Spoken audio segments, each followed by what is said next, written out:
Township of Edison Zoning Board of Adjustment special meeting is now in session. Adequate notice of this meeting as required by the Open Public Meetings Act of 1975 has been provided by the annual notice published in the Home News and Tribune on December 28, 2018, and has been posted in the main lobby of the municipal complex on January 4, 2019. Please join me in the Pledge of Allegiance to the flag. I pledge allegiance to the flag of the United States of America and to the republic for which it stands, one nation, under God, indivisible, with liberty and justice for all. Roll call, please, Cassandra. Ms. Shaw? Present. Mr. Bignell? Here. Mr. Carr? Present. Mr. Siddhartha? Oh, not here. Mr. Taglinetti? Present. Mr. Mansouri? Present. Mr. Shmuel? Here. Mr. Kamba? Here. Vice Chair Skivar? Here. And Chairwoman Federick. Here. Thank you, Cassandra. Cassandra, you have an announcement, please? Yes, case number Z25, 2019, Kundan Rawat is carried to October 22nd, 2019, and no renotice is required. Okay, thank you. Can you call the first case, please? Case number Z27, 2019, Ming Li Yin, 314 Pole Place, Edison, New Jersey, 08817, Section 37, 61, 5, 4, and 13. Bulk variances sought to add a second floor and expand the back of the home. Side yard required is 6 feet, proposed is 20 feet. Front yard setback required is 25 feet, proposed is 15 feet 5 inches. Lot coverage required is 23%, proposed is 27.4%. Affected property is located in the RB zone, designated as block number 82B, lot number 13A on the Edison Township tax map. All paperwork is in order. Ms. Jan? Hi. Would you raise your right hand? Do you solemnly swear or affirm to tell the whole truth, nothing but the truth, so help you God? Yes. Okay. Okay, you're going to have to take that microphone and put it close to you, please, and speak loudly into it.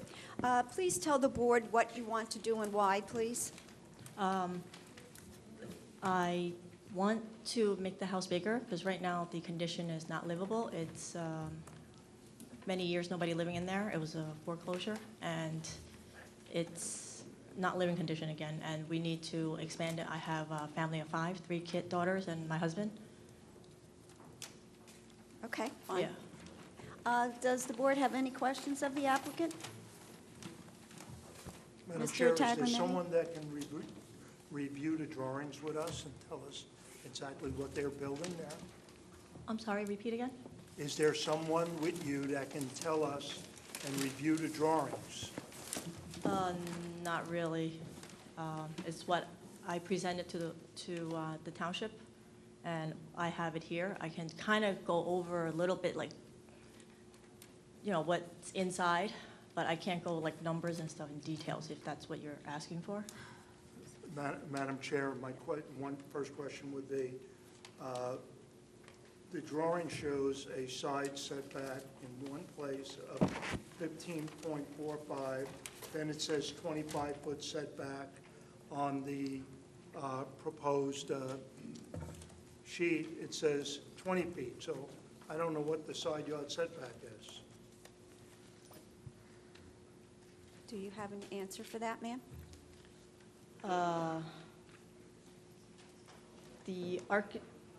We gave the requirements to our architect, and then that's what I took from the architect to submit. After we got the architect, I used the architect to write down the numbers for the proposal. Yeah, but as he's saying, there is a discrepancy between the numbers, and we have to have the exact measurements. I'm And sorry. there Do you can't mind be any open and take a look real Yeah, quick? yes, sure, go ahead.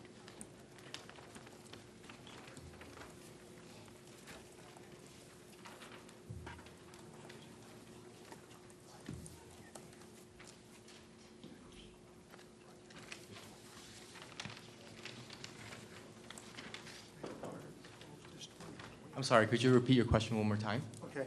As I look at page A1, on A1, the first page, First page.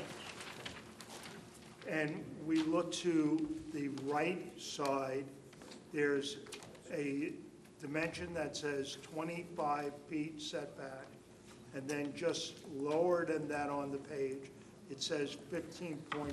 Now, I don't know if the 15.45, no, it can't be. Setback 20. I don't know what that 15.45 is. It says 25-foot setback, but when we looked at proposed side yard setback, it says 20 feet. So I'm confused.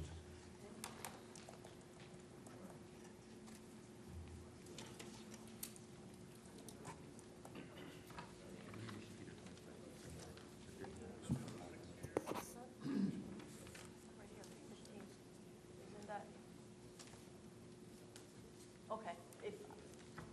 Talking to the microphone, please. If you added the two numbers, isn't that, oh, wait, even if you add the numbers, 30.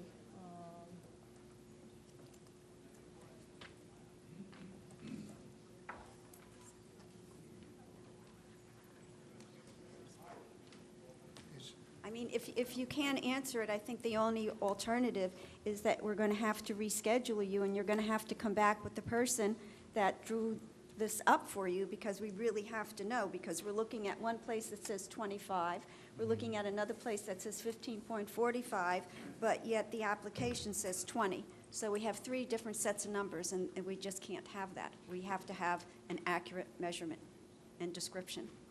And if you can't explain it to us, then we're going to have to give you another date, and you're going to have to come back with the person that drew these plans up so someone can explain it correctly, because we have to know what we're voting on.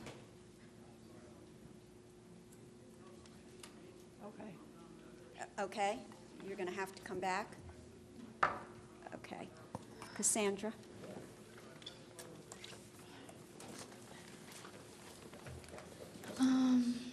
What date is next available? I can put them on October 29th before Care 1 Okay, as a fine. smaller case. Okay. October Okay. 29th, is that fine for you? Is that good for you? October. Okay. October So- 29. Yes, it's another Tuesday. So everyone understands, 7 this p.m. case will not be heard this evening because we do have to have the person who drew the plans up. It is going to be put on now for October the 29th. It's the second meeting of October, and there will be no renotice. If you're here for this, this is your notice now. There'll be no more notice that you'll get in the mail. This is the notice that it is on now for October 29th. Okay? Okay, thank you. I'm Thank you. sorry. Thank you. Okay.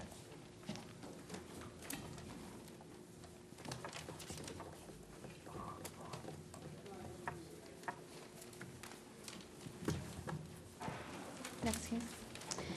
Case number Z39, 2019, Shaylesh Shaw, 50 Ovington Avenue, Edison, New Jersey, 08820. Section 3763-1, 4, and 5. Bulk variances sought to remodel existing garage and front steps of the existing single-family dwelling on a corner lot. Front yard setback required is 25 feet, proposed is 21.6 feet, which is existing at 21.5 feet. Side yard setback required is 6 feet and proposed is 3.8 feet, which is existing. Affected property is located in the RB zone designated as Block 160D, Lot Number 4, on the Edison Township tax map. All paperwork is in order. Hi, Mr. Shaw, would you raise your right hand? Do you solemnly swear or affirm to tell the whole truth, nothing but the truth, so help you God? I do. And I see you also have a gentleman with you, and that is he going to testify? Yeah. Okay, sir, would you raise your right hand? Do you solemnly swear or affirm to tell the whole truth, nothing but the truth, so help you God? Yes, I do. Would you please use the microphone and just state your full name for the record? My name is Anwar Al-Khatib, A-N-W-A-R, A-L-K-H-A-T-I-B. I'm a registered architect in the state of New Jersey. I'm the one who prepared these floor plans. Okay, gentlemen, you can sit down. Sir, can you just give us some of your qualifications for the record, please? Yeah, I'm a registered architect since 2012. And I appeared before in this board, maybe 5 years ago for one of the cases. And I've been practicing architecture in my firm in Rochelle Park, New Jersey. Okay, fine, we'll accept your qualifications. Thank you. Is Mr. Shaw going to, does he have anything to say, or are you going to be doing I think all he of this? just will introduce himself as the owner. Okay, fine, and tell us what he plans to do. Mr. Okay. Shaw, go ahead. Just introduce yourself. Well, I bought this property, and we are remodeling it. And we are not increasing any sizes. We are keeping the same size. We have we are removing the steps. And probably he can explain much better than me. Okay. There is a garage there now. Yes, with the existing And basically, you're garage. just going to make it look better. Yes, Okay. yes. Okay, sir? Okay. So, as the owner explained, he bought this property as a single family, an existing corner lot. The lot size, it's confirming, which is 8,276. The existing property, right now has 2 stories. We can look at the drawing A101, which is the second sheet, which shows the existing house. So if you look at the second sheet, A01, you can see the existing house and some pictures of the house. So the existing first floor was 1809, 1,809 square feet, mostly occupying the first floor. They have an existing garage that it's non-conforming setbacks. Also, they have an existing front porch by Ovington Avenue, has some small roof on it, and also have an existing entrance from Schuyler Drive. When the owner approached me, he said he wants to remodel and do some addition on the second floor. We try our best to respect the requirements and the zoning ordinance. So we kept the floor area as required. We kept the lot coverage under the requirements. So our floor area right now, if you look at the scheduled zoning ordinance data, which is the last row, maximum floor area, the required or permitted is 0.4413. The existing is 0.299. The proposed 0.396, which is within the existing requirements. Same thing about the building coverage. It's 23%. The existing is 22.8. We're proposing a slightly increase in the lot coverage, which is maybe 0.16%. The impervious is the same thing. Maximum allows 40%. The existing 37.9. They propose 39.6. So we are respecting all the zoning ordinance except for the setbacks of the front porch. We have an existing 2 front porches, as I said, facing Ovington and Schuyler Drive. And since the corner lot, the house was already built in this condition. So trying to keep the same access that we have from before, we were forced to rebuild these existing porches at whatever, with the existing setbacks. So we couldn't move them. And that's what triggered the variance in this application. Okay. Does the board have any questions of Mr. Shaw or the architect?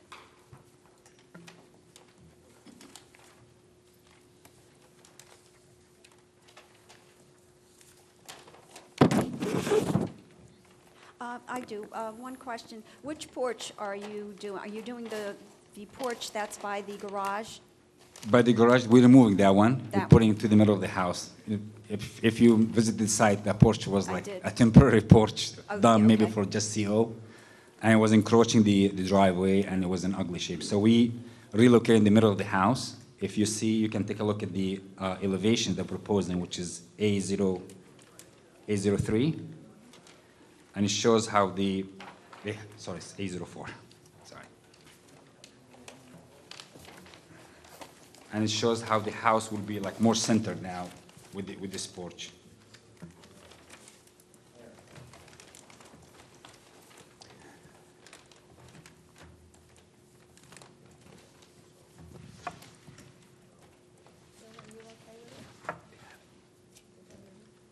Bill, are you okay with it?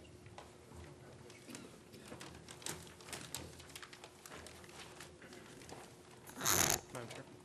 Yes, I'm sorry, Mr. Conlon. Sir, have you received the Township Zoning Report Board Review Letter dated September 16, 2019? We didn't receive any letters from the other.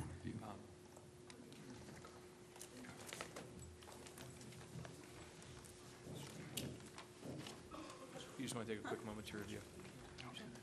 Thank you. Sorry.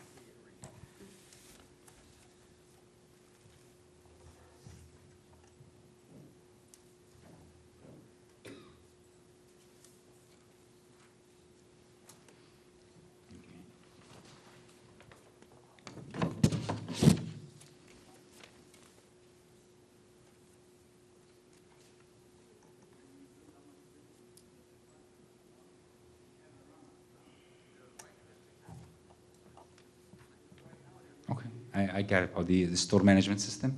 And you're willing to comply? Yes, we can do that. So we will upgrade, or we will prepare a store management sheet with the calculations for the seepage pit.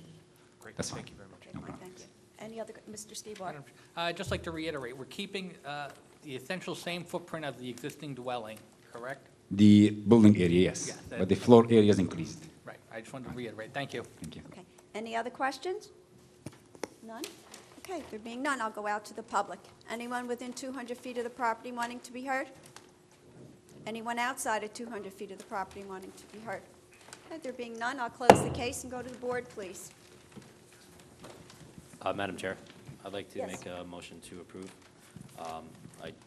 I believe the requests are de minimis, and Yeah, is there something wrong with the microphone, sir? Even it seems like they're not that loud at all. Okay, keep going a little bit louder, Mr. Mansouri. no worries. Is this better? Yeah, that's a little bit better. Oh, okay, thank you. I'd like to make a motion to approve it, just because I believe the changes are de minimis to the community, and if any neighbors had any issues with it, they would have definitely came out today. Yeah. Okay, do I have a second? I'll make a second, and I'll also add that they have agreed to abide by the Township Zoning Report Board Review Letter. Okay, thank you. Cassandra, please. Mr. Taglenetti? Yes on the motion. Mr. Mansouri? Yes on the motion. Mr. Shmuel? Yes on the motion. Mr. Kamba? Yes on the motion. Vice Chair Skibar? Yes on the motion. And Chairwoman Federick. Yes on the motion. Okay, thank you. Good evening, gentlemen. Thank you so much.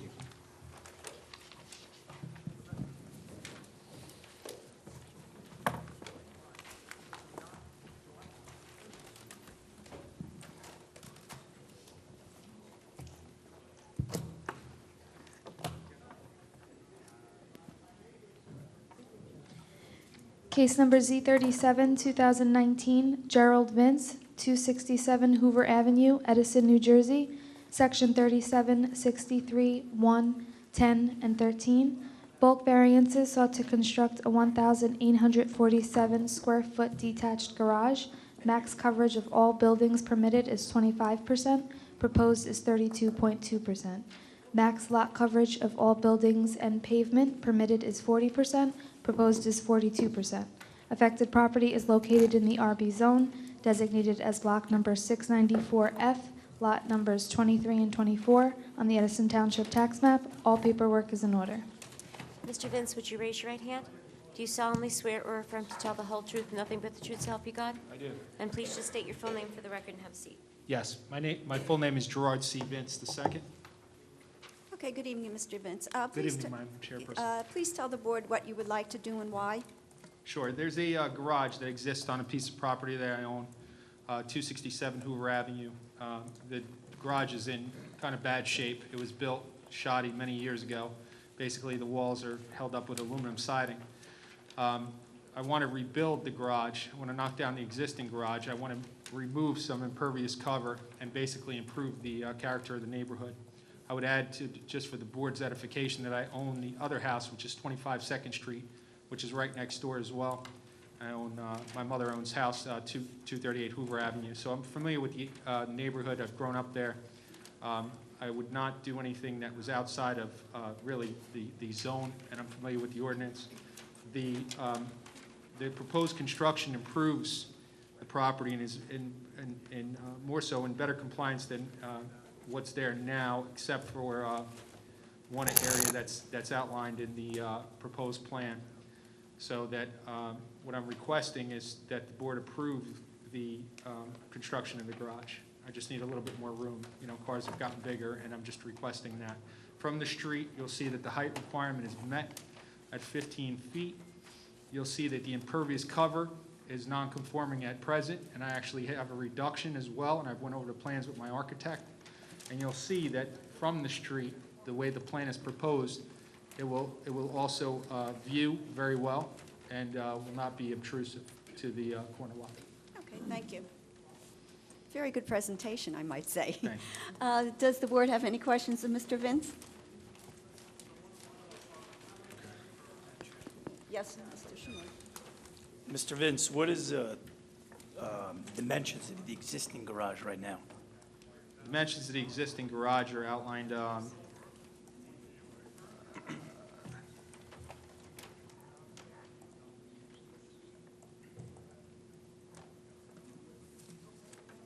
the gross floor area, I think, on the existing is 1,495 square feet.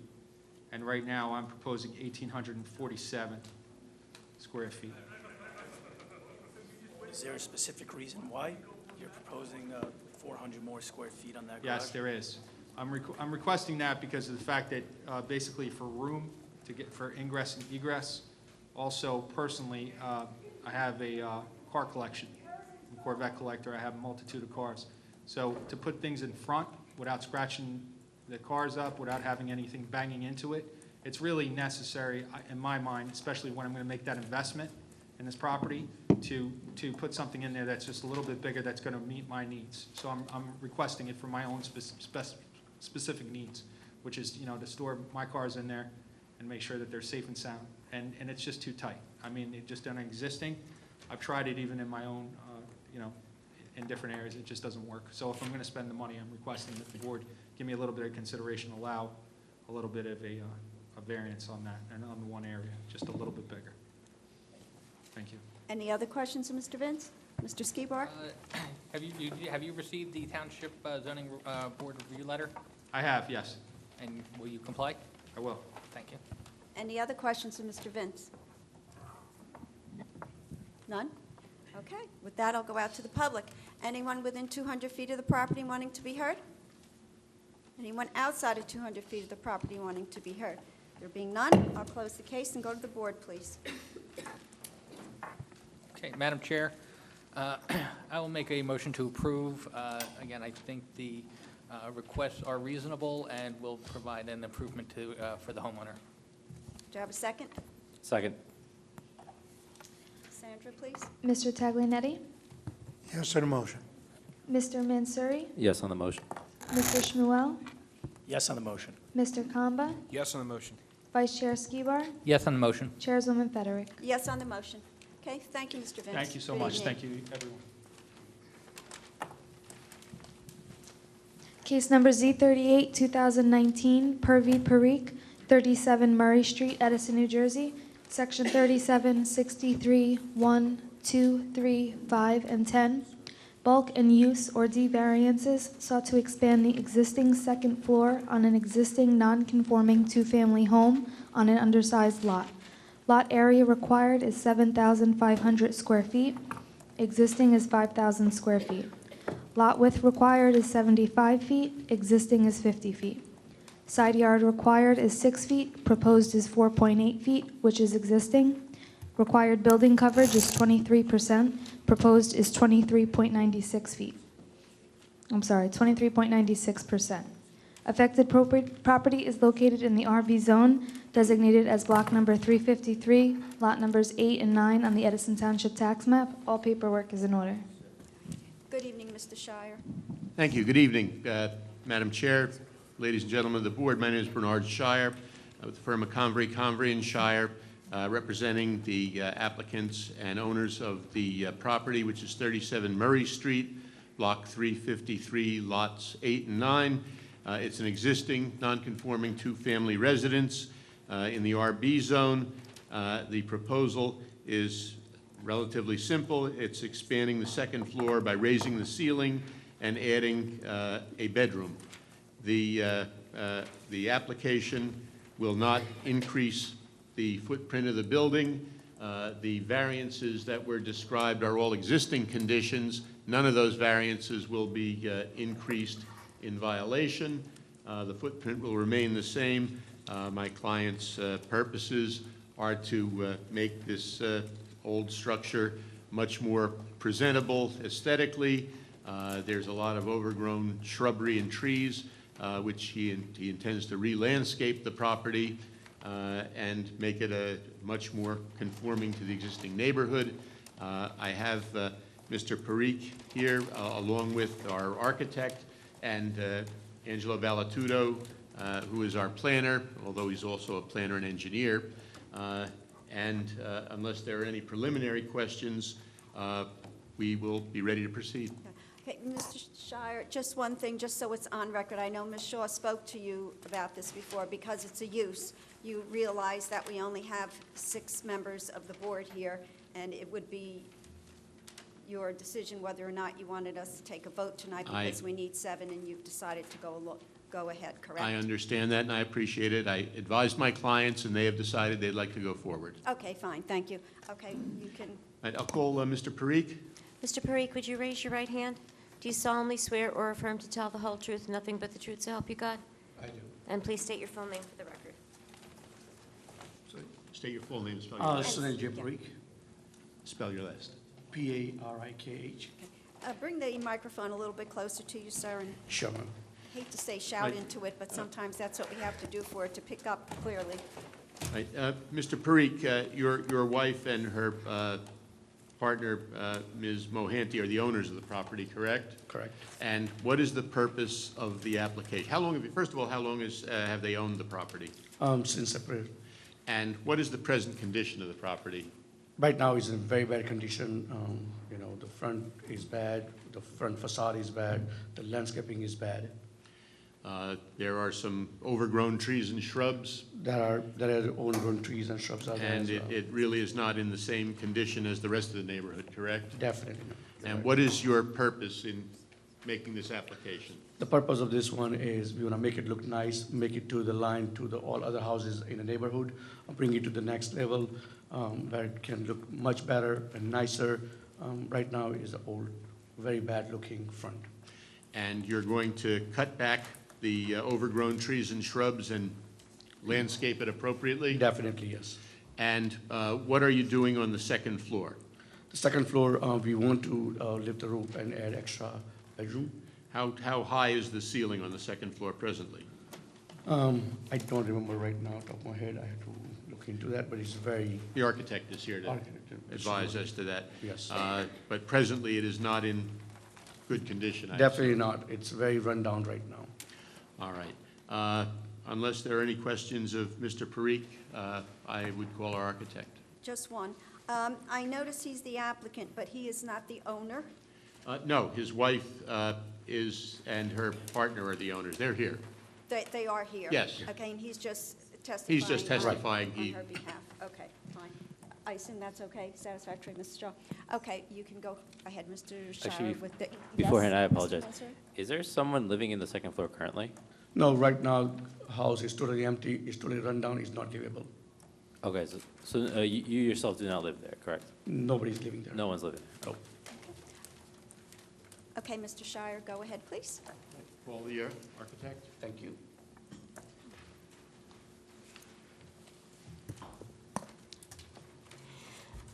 Do you solemnly swear to affirm, do you solemnly swear or affirm to tell the whole truth, nothing but the truth, so help you God? Yes, I do. And please state again your full name for the record. Anwar Al-Khatib, A-N-W-A-R-A-L-K-H-A-T-I-B. And I assume your qualifications haven't changed in 5 minutes, have they? I don't think so. Thank you.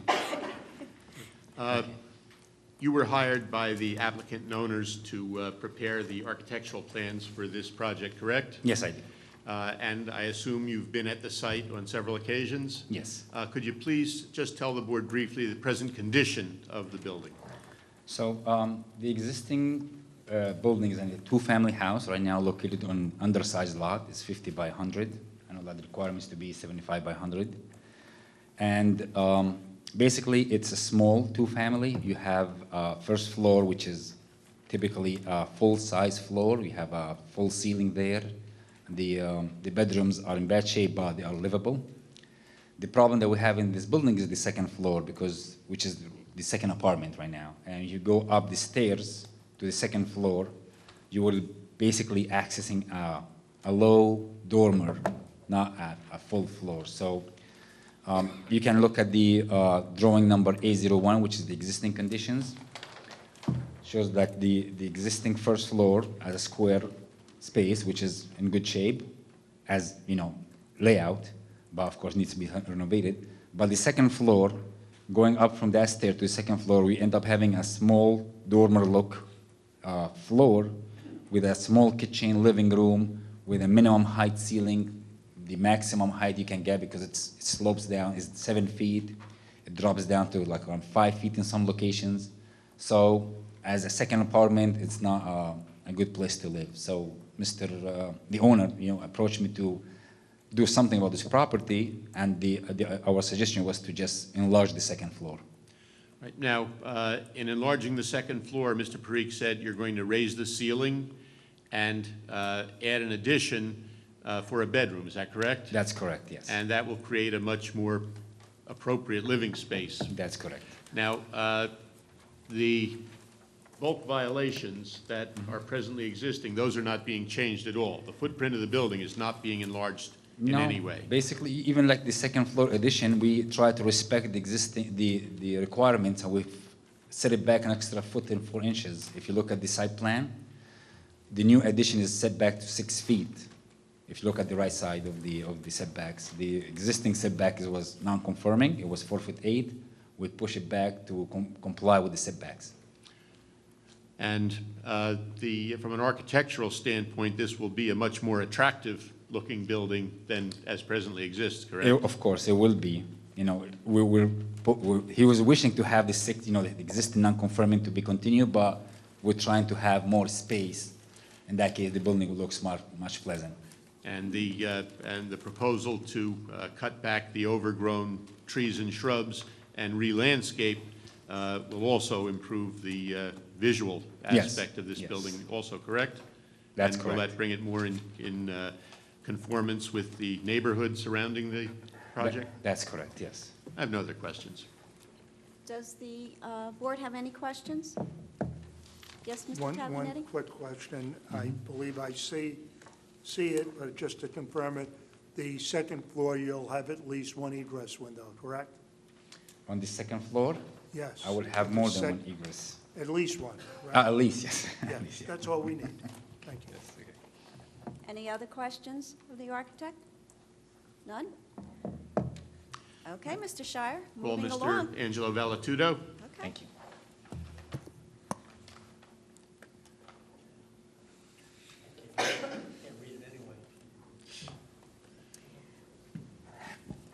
Hi. Do you solemnly swear or affirm to tell the whole truth and nothing but the truth, so help you God? I do. And please state your full name for the record. Certainly. Angelo J. Vallatudo, V-A-L-E-T-U-T-T-O, 424 Amboy Avenue, Woodbridge. Registered professional engineer, registered professional planner in the state of New Jersey. I've had the honor to appear before this board many times over the past 30-plus years. We'll accept your qualifications, Mr. Thank you very Valdez. much, Madam Chairwoman. Thank you. Mr. Vallatudo, you were hired by the applicant and owner to undertake a planning review of the proposed project at this property? Yep, but as always, when they hire me, they also get engineering review too, and hopefully I've been qualified for both, should the board have any questions on either discipline. And could you please give us the result of your Sure. investigation of the project? Well, maybe some repetitive, but then again, when we go over my study to the team, they glean a lot of the stuff and they use it. So if it is repetitive, please forgive me. The property is known, as was already stated, as Block 353, lots 8 and 9, address of 37 Murray Street in Edison. Property is situated on the northerly side of Murray Street, 250 feet west of Meadow Road, and directly opposite Murray Street T intersection with Claremont Avenue. Property is 50 by 100 or 5,000 square feet. Property is in the RB building zone. The lot, as you heard, is undersized since the minimum lot area required is 7,500 square feet and the minimum lot width is 75 feet. There is no available property to eliminate the lot area lot width variance since both adjoining lots are developed, with the lot to the west being undersized at a similar 50-foot lot width and the dwelling to the east developed at the minimum side yard setback adjoining our property for the RB zone. Subject property also has an existing side yard variance of 4.8 feet versus the required minimum setback of 6 feet. As you heard the architect indicate, the proposal this evening will not only, as in his words, respect that 6 feet by adding the second floor at 6 feet, not continuing the existing variance.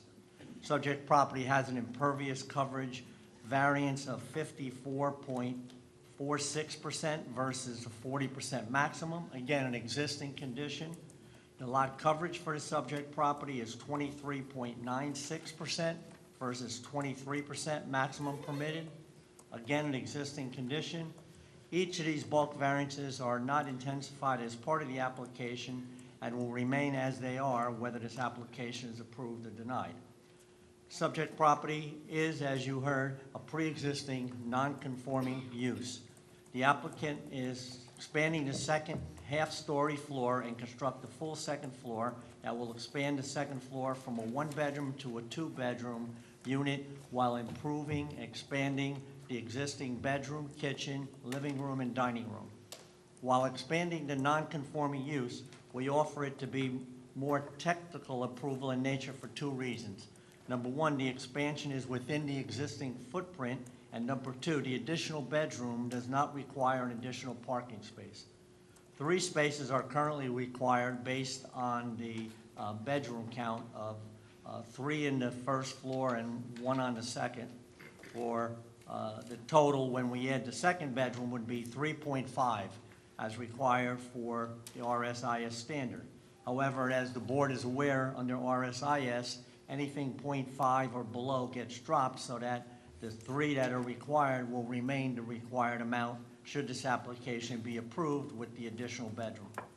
For that reason, I offer to the board that the applicant is seeking a technical expansion of the use variance since the building is not being, the use not being expanded, nor is the required off-street parking be expanded. I offer that the best thing being offered by the applicant is a positive for the board to consider in granting the application. The area surrounding the subject property is very well maintained, and as you've already heard from the prior witnesses, subject property needs what I try to be kind, some tender loving care to keep up with the neighborhood. The one tree that is situated on the easterly side of the property is so overgrown that if you approach it from Meadow, you don't even see the property. So that is among the first items to go. And again, we did receive a copy of the report from the zoning officer, which will comply in total. Since we are not expanding the footprint, we don't believe there'll be any need for any seepage pits. However, we will comply should the determination be made that one would be needed. The second point was with regard to the tree permit, and we acknowledge that has to be done. At minimum, the tree in the front has to be removed.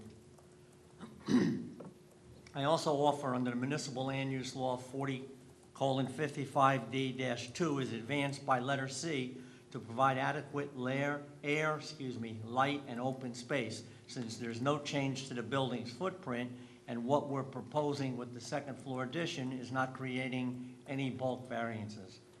On the flip side, I offered no adverse impact to the township's master plan or zoning ordinance or to the more immediate area, the neighborhood.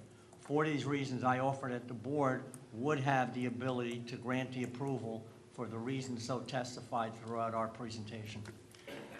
And Mr. Valatudo, the testimony of the applicant that they are going to not only cut back the overgrown trees and shrubbery, but also landscape the front of the building, but also add to the aesthetic improvement of the visual aspect. Correct, and it adds also to the board's ability to grant the approval from use because aesthetics is one of the reasons that they can grant a use variance, or in this case, expanded with the extra bedroom. And the granting of the use variance will not create any substantial impairment of the zone plan or zoning ordinance or any substantial detriment to the public good? No, not most definitely. It will not. I could not have put it any better than the architect did, where he indicated that the applicant has respected the neighborhood and the footprint of the house and did so with the development to create something that would bring it up to par with the development of the neighborhood in terms of aesthetics. No further questions. Does the board have any questions? Yes, Mr. Taglianetti. Yes. The driveway, which is in ill repair, is that going to be redone? Yes, sir. Okay. And then there's a dilapidated chain link fence, is that the applicant's? That I don't know, but certainly they- anything that doesn't meet municipal standards will be brought up to standards. Please, thank you. Thank you. Any other questions? Madam Chair, Yes, Mr. Schmidt. with regards to the basement, which tenant has access to the basement? I'll have to yield to the architect.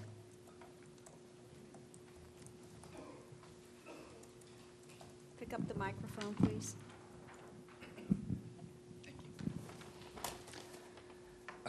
The basement is accessible from actually the first floor. Yeah, for the first floor, yeah. If you look at the floor plans, they're existing. We didn't change the stairs to the basement. And we have also an exit from the back of the basement, going to the backyard. So, yeah, it's accessible from the first floor and also from the rear yard. Are there any future plans for anything to do in the basement? No, right now we don't have any bathrooms, anything like that right now. I think it's storage for now. We're proposing it, yeah, and mechanical use. Thank you. Any other questions, Mr. Skibar? Madam Chair, I just, are there any parking requirements with this home? There is the RSIS standard with the two uses, the 2 units, excuse me, brings a requirement of 3.5. It's 2 for the first floor, 1.5 for the second, 3.5, but RSIS drops to half, and that's what brings it to 3. And the existing driveway, although not meeting municipal standards, can accommodate 3 parking spaces. Okay, thank you. Any other questions? None? Okay, I'll go out to the, Mr. Shire, I'm sorry, I'm so used to. I have no further witnesses. Okay, thank you. I'll go out to the public. Anyone within 200 feet of the property wanting to be heard? Want to come up, please, and be sworn in?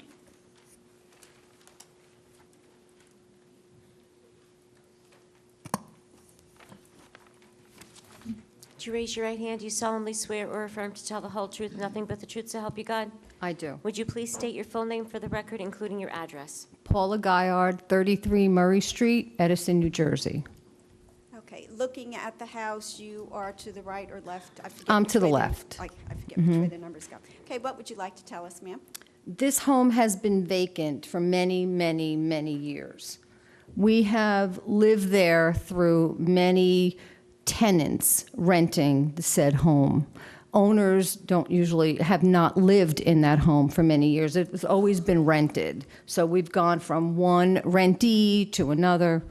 The home is in total it just needs really to be destructed, to be totally honest with you. Everything is overgrown, not only on the east side that they're speaking of, but on our side of the property. There has been large shrubs that have fallen. I have called the township. I have called the bank when the home went into foreclosure. We have done whatever we could possibly do to try to get that property cleaned up, and no one had ever done anything but come and cut the lawn. So we've lived through all this for many years. It's over 10 years that house is vacant. We have been there when they've pumped water out of the basement because the basement fills up with feet of water. We have been there when they pumped out stagnant water onto our property, and we had to call police to come and have that stopped. We've lived through a lot there. I'm not quite understanding what he would like to do. I know we don't want to have a monstrous home in our neighborhood. We have a very manicured home, and so do our surrounding neighbors. This is an eyesore. Yes, we're happy someone bought it and wants to take care of the property, but we're concerned about parking, and they're speaking of parking. There's no other two-family homes in our neighborhood, so we don't want renters again. I mean, it seems like it's just an apartment that goes from one renter to another. I mean, I don't know what else to say. I'm not quite understanding. Is he going out the sides of the home? There's 75 feet existing, or 50 feet existing, 75 feet is needed. What does that actually mean in layman's terms? Is he going out the sides of the homes other than going up? Mr. Shire? He is not increasing the size of the building at all. The footprint will remain exactly the same. He is adding a bedroom on the second floor, and he's going to make the building look much nicer, and he intends to landscape the property and clean it up. Hopefully that is exactly what you're talking about. Well, I'm concerned about my side of the property, which is more overgrown than the west side that you're speaking of. I have shrubs that have fallen on the fence. I have trees that hang over. I have paid landscapers to come and clean everything. Every year I have to have all this stuff, cut down in order, not to have it hanging over. There's poison ivy all over the place and. Madam Chair? Yes, Mr. Shire. My client has just advised that if this application is granted, he will immediately take care of these issues even before construction begins. He wants to be a good neighbor. Is your client going to live in that home? No. So we're going to have renters? Well, as of now, that is an existing non-conforming two-family, so there's nothing we can do about that. Am I correct with that, Ms. Shaw? It is an existing approved two-family. That's correct. It's outside of the purview of this board to determine whether or not someone can rent or not rent a property. That's based on township zoning ordinances and what it already exists. So what you mean by existing non-conforming means that it's not a granted two-family home at this moment? No, it is It a is. granted two-family home Because at this we moment. knew the people that when we first bought the home 38 years ago, we've been living in our neighborhood, that it was a mother-daughter said home. And the owners lived on the first floor, and they had rented that small little apartment upstairs. But by what they're doing, they're not making the house bigger in footprint, just the upstairs, and hopefully, it sounds like it's going to be a much, much better situation, much, much better looking. You have any questions? Madam Chairwoman, just if I yes, briefly, Mr. because I've Valdez. had the opportunity of speaking to the applicant. He agreed to talk to the neighbors tonight and be out there as early as tomorrow to meet with them to address the concern. Okay. Clearly, everything they're saying is nobody should live through those conditions. Yeah. So I advised him, and he agreed to immediately go in and show that it's a new owner. and a new game in town. There was a question about him doing anything with the basement. The basement is disgusting. Well, I'm assuming he's going to clean it up. We were just concerned that they weren't putting rooms in the basement, which he I said that see. they aren't doing. And if we so approve, we will make our vote conditioned upon the fact that it will stay a basement and no rooms being in. Unfinished basement with, if anything, just mechanicals or Mechanical, things of that correct. nature. It's That going was to need a ours. waterproofing system, for sure. I mean, the basement fills up with water constantly. The back door of the basement is Understood. Obviously, my client doesn't want to have any flooding in his house. Well, I hope not. I mean, he's bought it, he's going to fix it up, and basically, truthfully, it was said in the testimony, but if you're not used to listening to it, there is something called the FAR, which is floor area ratio. And in the zone they're in, they could even make the house bigger than they are doing. They're staying below the floor area ratio. So he is not even expanding it as much as he could.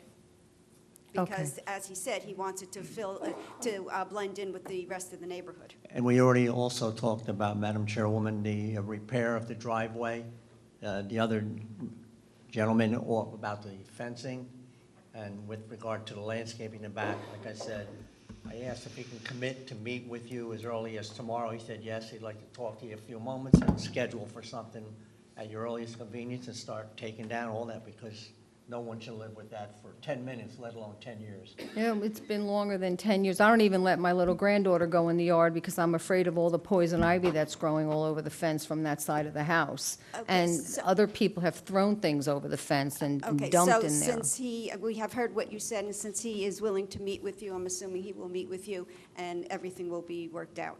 Okay. Okay, and I will go to the next person if you don't mind. Thank you if for your there is anyone. explanation. Sure. Is there anyone else within 200 feet of the property wanting to be heard? Anyone outside of 200 feet of the property wanting to be heard? There being none, I'll close the case. Mr. Shire, do you want to do any summation? I just very briefly, the only complaint apparently about this structure is what has happened in the past, and my client has recently purchased it and hired an architect and is going to clean it up and make it much more presentable and consistent with what's in the neighborhood, and wants to satisfy the people in the neighborhood. I think it is a fairly obvious case for an approval, since everything he's doing is to correct existing poor conditions and make it much better. Okay, thank you, Mr. Shire. With that, I'll go to the board, please. Madam Chair, I will make a motion to approve. This is an existing two-family non-conforming use. The owner intends to make considerable improvements to the home. Well, that will hopefully, I'm sorry. What was that? Right, yeah. We'll bring it up to neighborhood standards. They are maintaining the existing footprint. They are not expanding that in any direction other than up, and there is no need for any additional parking. Okay, and I'll make the condition that the basement stays a basement, no rooms added, and it'll just be for mechanical and storage. Yes, Mr. Town, And to add that they will address the water situation in the basement. Absolutely. Okay, do I have a second? Second. Cassandra, please. Mr. Taglianetti? Yes to the motion. Mr. Mansouri? Yes to the motion. Mr. Shmuel? Yes on the motion. Mr. Kamba? Yes on the motion. Vice Chair Skibar? Yes on the motion. And Chairwoman Federer. Yes on the motion. Okay. Thank you for your time Mr. and Rodrigo. courtesies. Thank you, Mr. Shire. We'll take a 5-minute break to give the young lady a chance to set up, please. Okay, we're back on. Good evening, Mr. Lear. Cassandra, read the case, please. Case number Z11, 2019, Fox & Fox Development, 292 Central Avenue, Edison, New Jersey, 08817, Section 37, 63, 1, 11, 13, and 16, and Section 37, 60, 30. Bulk and use variances sought to construct a 14-unit apartment building and parking lot. Preliminary and final site plan approval is also being sought. An apartment complex is not a permitted use in this residential zone. Max building height permitted is 32 feet or 2.5 stories. Proposed is 34.6 feet or 3 stories. Total impervious coverage permitted is 40%. Proposed is 58%. Max FAR permitted is .37. Proposed is .61. Required off-street parking is 28 spaces. Proposed is 23 spaces. Max density permitted is 6 units per acre. Proposed is 21 units per acre. Affected property is located in the RB zone, designated as Block 101, lot numbers 13A and 14 on the Edison Township tax map. All paperwork is in order. Thank you, Cassandra. Good evening, Mr. Lear. I'm going to have Ms. Shaw explain to the public what we just spoke about. Okay? Thank you. Just so everyone is here, I understand there are a lot, can you hear me? I see people, okay. We let's have try this again. someone coming that's supposed to look at this in about 15 minutes, so hopefully. I'm going to try to speak very loudly. Is this better? Okay. So just so the public is aware, because I understand there are a lot of interested persons in the audience this evening, with respect to this application, due to the timing and receipt of this application, we do not have one of our professional experts' reports. As a consequence, the application will not be complete this evening, because until we have that report and the applicant has an opportunity to address that report, we cannot go out to the public. So I wanted you to be aware there will be a second date for the public to be heard, because they will need one of our professional reports, okay? Good evening, Mr. Lear, again. Thank you. Thank you for the explanation, and I will obviously also will not be looking for a vote because of there only being 6 members on the board. I just had one question. Is this 2.5-pound weight here so that it won't steal the microphone? I'm sorry, say that again? Is this 2.5-pound weight here so it won't steal the I microphone? have no idea, but you can sit down or Okay. just pick up the microphone. Sure. And Ed would be, is coming to see if he can do something about the volume, because even I noticed it this evening that the people even alongside of me aren't as loud as they usually are with the mics. No problem, thank you. Good evening, Madam Chair, good evening, members of the board, members of your professional staff, members of the public. My name is Jeff Lehrer. I'm from the law firm of D. Francesco Bateman in Warren Township, New Jersey. I'm here this evening on behalf of the applicant, Fox & Fox Development, LLC. Just to begin with, I just wanted to clarify, even though the agenda says 14 units, there are actually only 12. Just a little bit of history is that we went to the TRC, the Technical Review Committee for the members of the public. We went to the TRC and were advised and requested to reduce down the size of this project. So it is now, and at that time, it was all 3-story with 5 two-bedrooms, and the others bedrooms were single bedrooms. So we came back and we revised our plan. It is only 12, it's not 14, it's 12 units, and they are all 1-bedroom units. There are no affordable units in this project, so for some, there may have been a misconception that there are low and moderate income housing units. There are none. We will comply with the township's Affordable Housing Trust Fund ordinance as part of this application if we are approved. I have a short introduction. We are seeking preliminary and final site plan approval with variances in order to construct an apartment building consisting of 12, as I said, 1-bedroom apartments and 22 parking spaces, fully consistent with the residential site improvement standards on property located at lots 13A and 14 in Block 101 with a common address of 292 Central Avenue in the township. The subject property is situated in the township's RB zone district, and all existing structures are intended to be removed. A use variance is required since multifamily use is not a permitted use in the zone district. The application also calls for a variance from the number of stories allowed, where 2.5 stories are permitted and 3 are proposed in a certain portion of the site. The front portion of the site will be 2.5 stories. The rear portion will be 2.5 stories. Under all circumstances, the overall height will meet your standard at 32 feet. You will hear from our experts that the design of the building will make it appear to be a 2.5-story building from Central Avenue. The only other variance that we do need is an impervious coverage variance where 40% is permitted and 57.9% is proposed. I know there was some discussion about a density variance. Based upon the Price versus Himeji case, we believe that that variance is subsumed within the use variance, but we will provide testimony about the density as well. In all other respects, this site meets the bulk criteria of the RB zone district.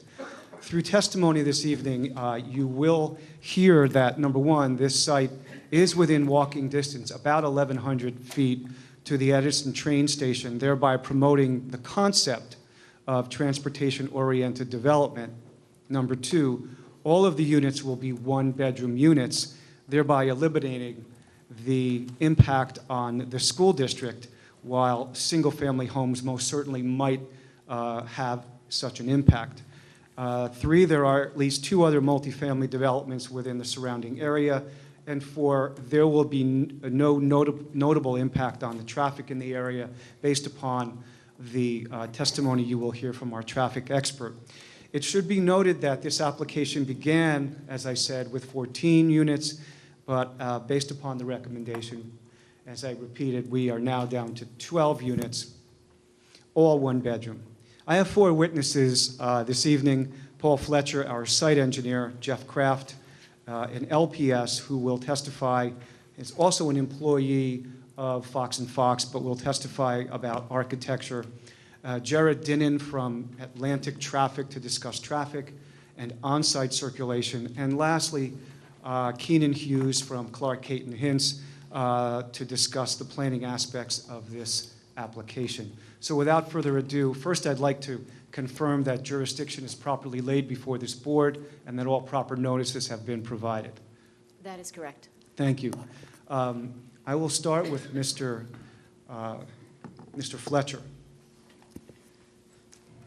Do you solemnly swear or affirm to tell the whole truth, nothing but the truth, so help you God? Yes, I do. Please state your full name for the record. Paul J. Fletcher. Mr. Fletcher, I know you've been here, but just to keep the record straight, your qualifications, please. I'm a professional engineer and professional planner in the state of New Jersey. My license is current. Okay, thank you. We'll accept your qualifications. Thank you. Mr. Fletcher, you've testified obviously before this board on a number of occasions, have you not? I have. And did you prepare or supervise the preparation of the site plan that's been submitted to this board with this application? Yes. What I'd like you to start with is, I know that you have a color rendered site plan of this site, and I know that that is an exhibit. Can we mark that as A1? Certainly.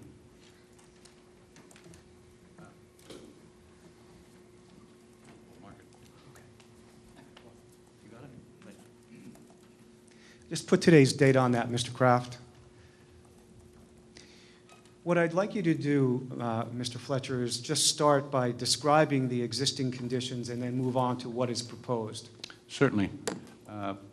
As you mentioned, the property is in the RB, single-family residential zone. Currently, it's improved with a 1.5-story frame dwelling and an oversized masonry garage. The applicant will demolish all existing site improvements. He intends to construct a combination 2.5 and 3-story apartment building with 12 one-bedroom units. There will be a access from Central and parking, on-site parking for 22 parking spaces, which complies with the requirements under the RSIS code. In addition, in addition to the parking area, there'll be considerable landscaping. There will also be site lighting for safety purposes. Okay. And you said that the site complies in all respects with the residential site improvement standards for parking, correct? That is correct. And there will also be a concrete walkway along the parking lot from Central Avenue along the building to the recreation area in the rear, correct? Correct. Let's talk about parking in a little bit more detail. There are 22 parking spaces, correct? That's correct. And they will be consistent and compliant with the township's parking space size of 9 feet by 18 feet? Correct. And there will be one handicap parking space of 8 feet by 18 with an access lane? Yes, there's actually 2 handicap spots. One van accessible, one regular handicap. Right, okay. Take a minute to just describe where the lighting might be. You might want to take the microphone with you and point on the plan, or you can just stay where you are, but just describe the proposed site lighting.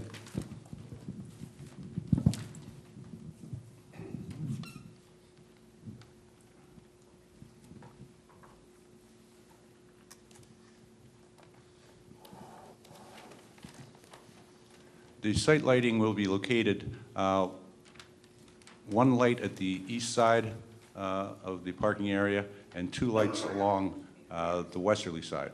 There will also be some wall-mounted lighting from the building.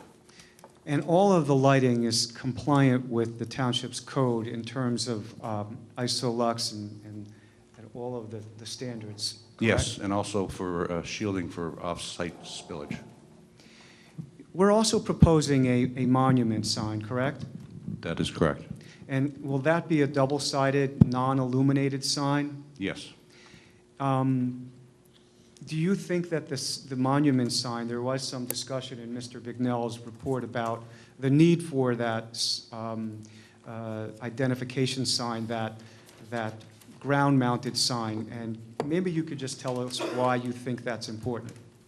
I think for people who aren't familiar with the neighborhood or familiar Mr. with this. Fletcher, you have to, yeah, thank you. I think for people who are not familiar with the property, visitors, delivery people, will be an asset. We provide convenience for them. The planner, Mr. Bignell, identified that there would be a setback variances, but Hank, we looked at the ordinance, and we don't think that it has a setback requirement for signs for multifamily, but I'll defer to you, but we don't think we need that variance. You're in the RB zone, though. Right, but there is no setback requirement. Because you're not allowed to have the sign in the RB zone. Right. So we're maintain the 15-foot, that's why I asked it to be set back. Okay, okay. Do you know if we comply with that 15 feet, or do you? I do not know. Can you maybe take a quick look and see what we show? Mr. Bignell, I have a question for you while Mr. Fletcher is getting what he's getting. You have where it talks about the sign. Well, I can give him the answer to that question. It has a About the 5-foot two setback and a violations? 12-foot setback. And I believe it should be at least 15 feet. Okay, and that's the two violations? Yeah. Okay. Okay.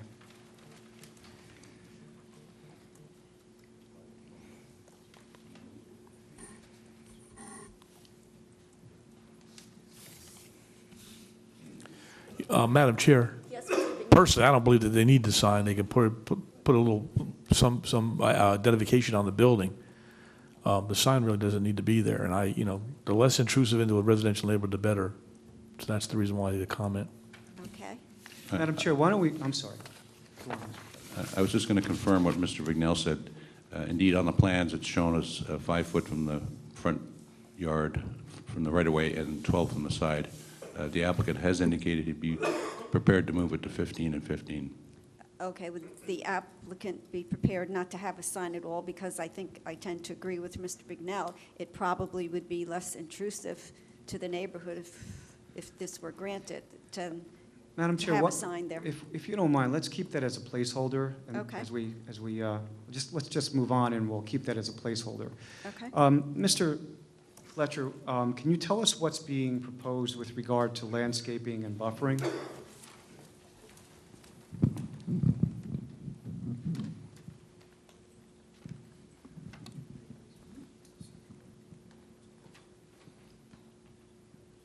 Yes, along the westerly line of the parking area, there's evergreen trees and flowering trees. There's also evergreen along the rear line. There will be a 6-foot stockade fence around the perimeter. There will be shrubbery in the islands. There'll be evergreens around the dumpster area, and there'll be foundation plantings, street trees. And wherever you see green on that color-rendered site plan, that's basically the landscape plan sheet from the set that's been provided to the board, correct? That is correct. It's just been color-rendered, and what you see in green will be either grass or shrubs or trees, correct? Correct, or mulched beds. Okay. Why don't you stay up there for a moment? There was a comment about maybe supplementing some of the landscaping, and to the extent that this application is approved, we would work with Mr. Bignell to supplement that to the mutual satisfaction of the parties, correct? That is correct. Okay. And you mentioned that there is a fence. Could you just point out again where that fence is proposed?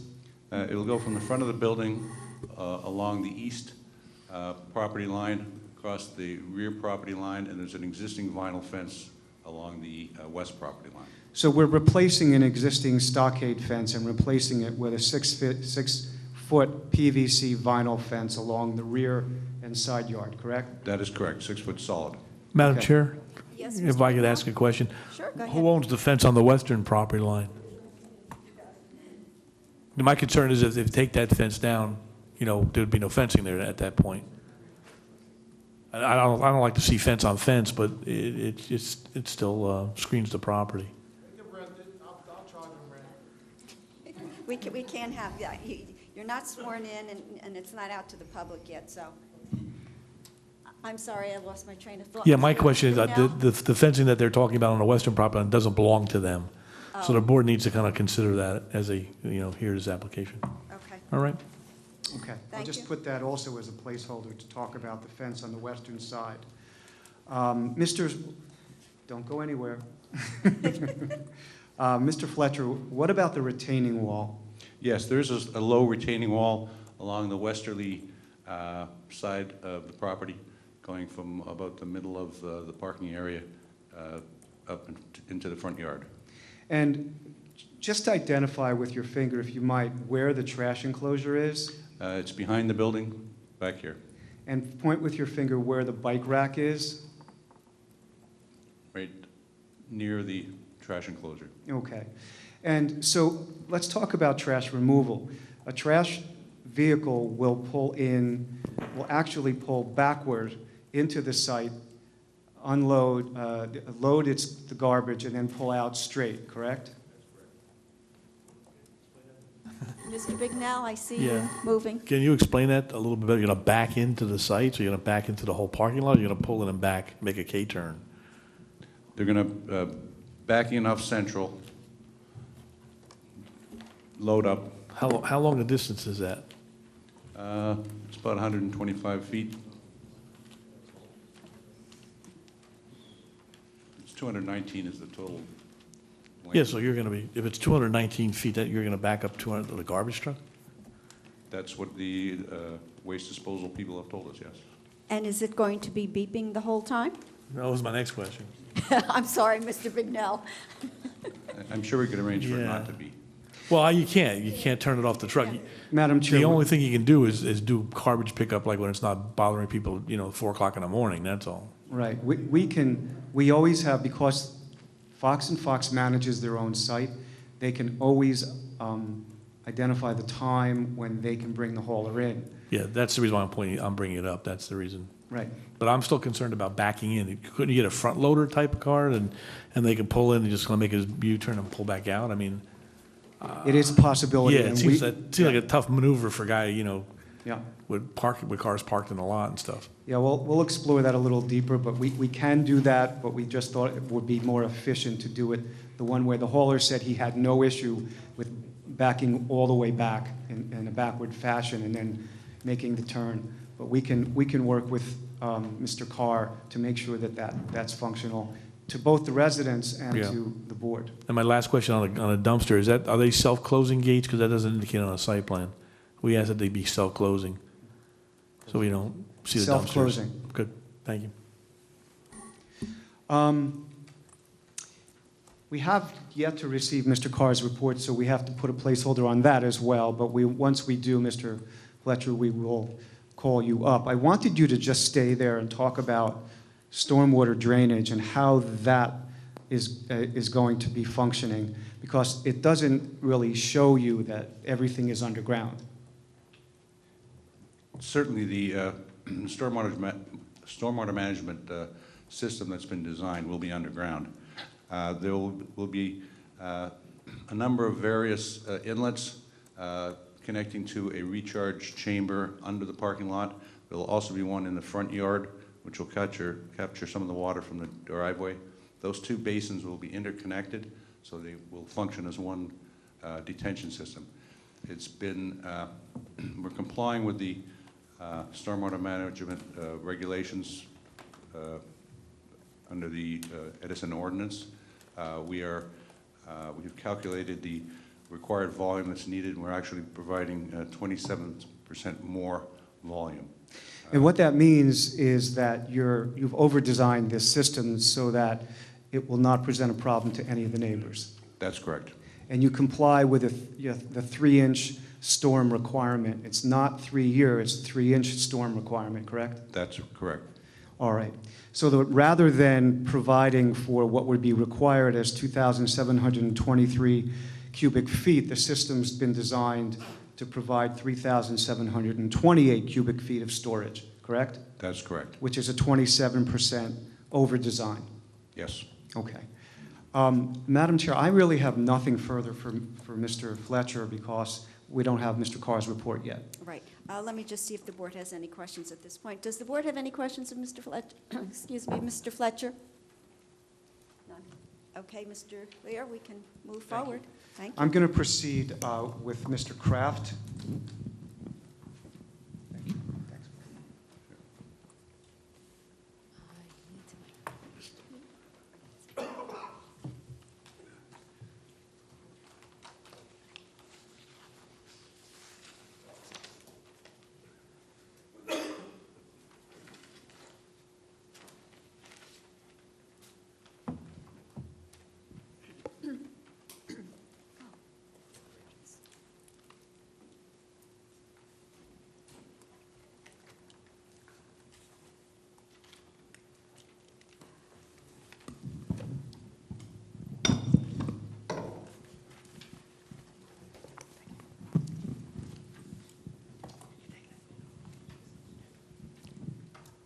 Sir, would you raise your right hand?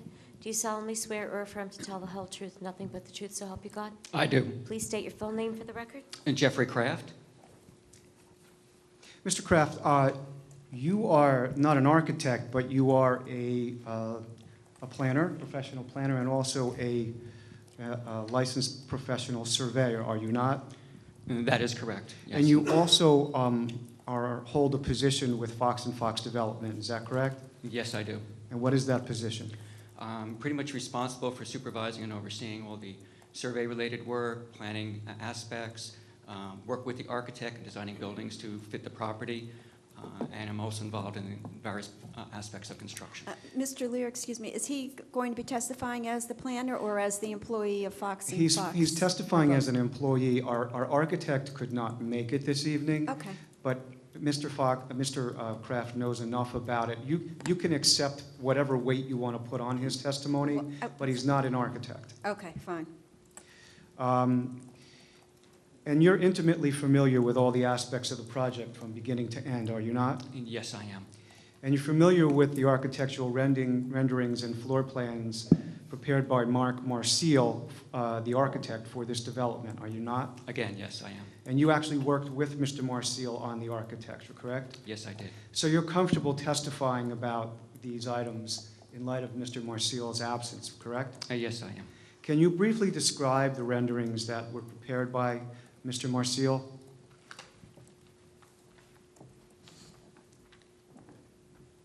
And if you could mark that as A2.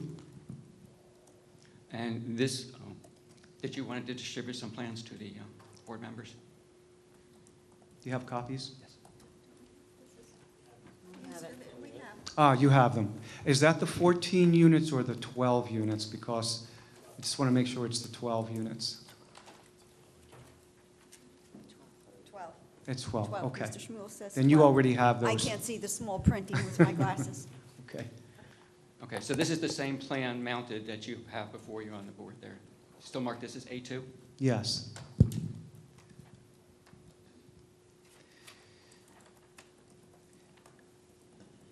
Mr. Kraft, if you could just take the time to describe the exterior, especially the exterior facing Central Avenue. So I'm referring to the architect's plan that is labeled A1, Exhibit A2. So looking at the rendering, we see that what our goal was to design a building that would be respectful, the residential character of the neighborhood. So we incorporated some vertical aspects in the front of the building here that faces Central Avenue that would be composed of bricks and siding, most likely vinyl clapboard siding. We did this especially with the public in mind. The goal was to break down the mass of the building by introducing these vertical aspects. The center section of the building will be 3 stories, again referring to drawing A1 if you look at the right side elevation.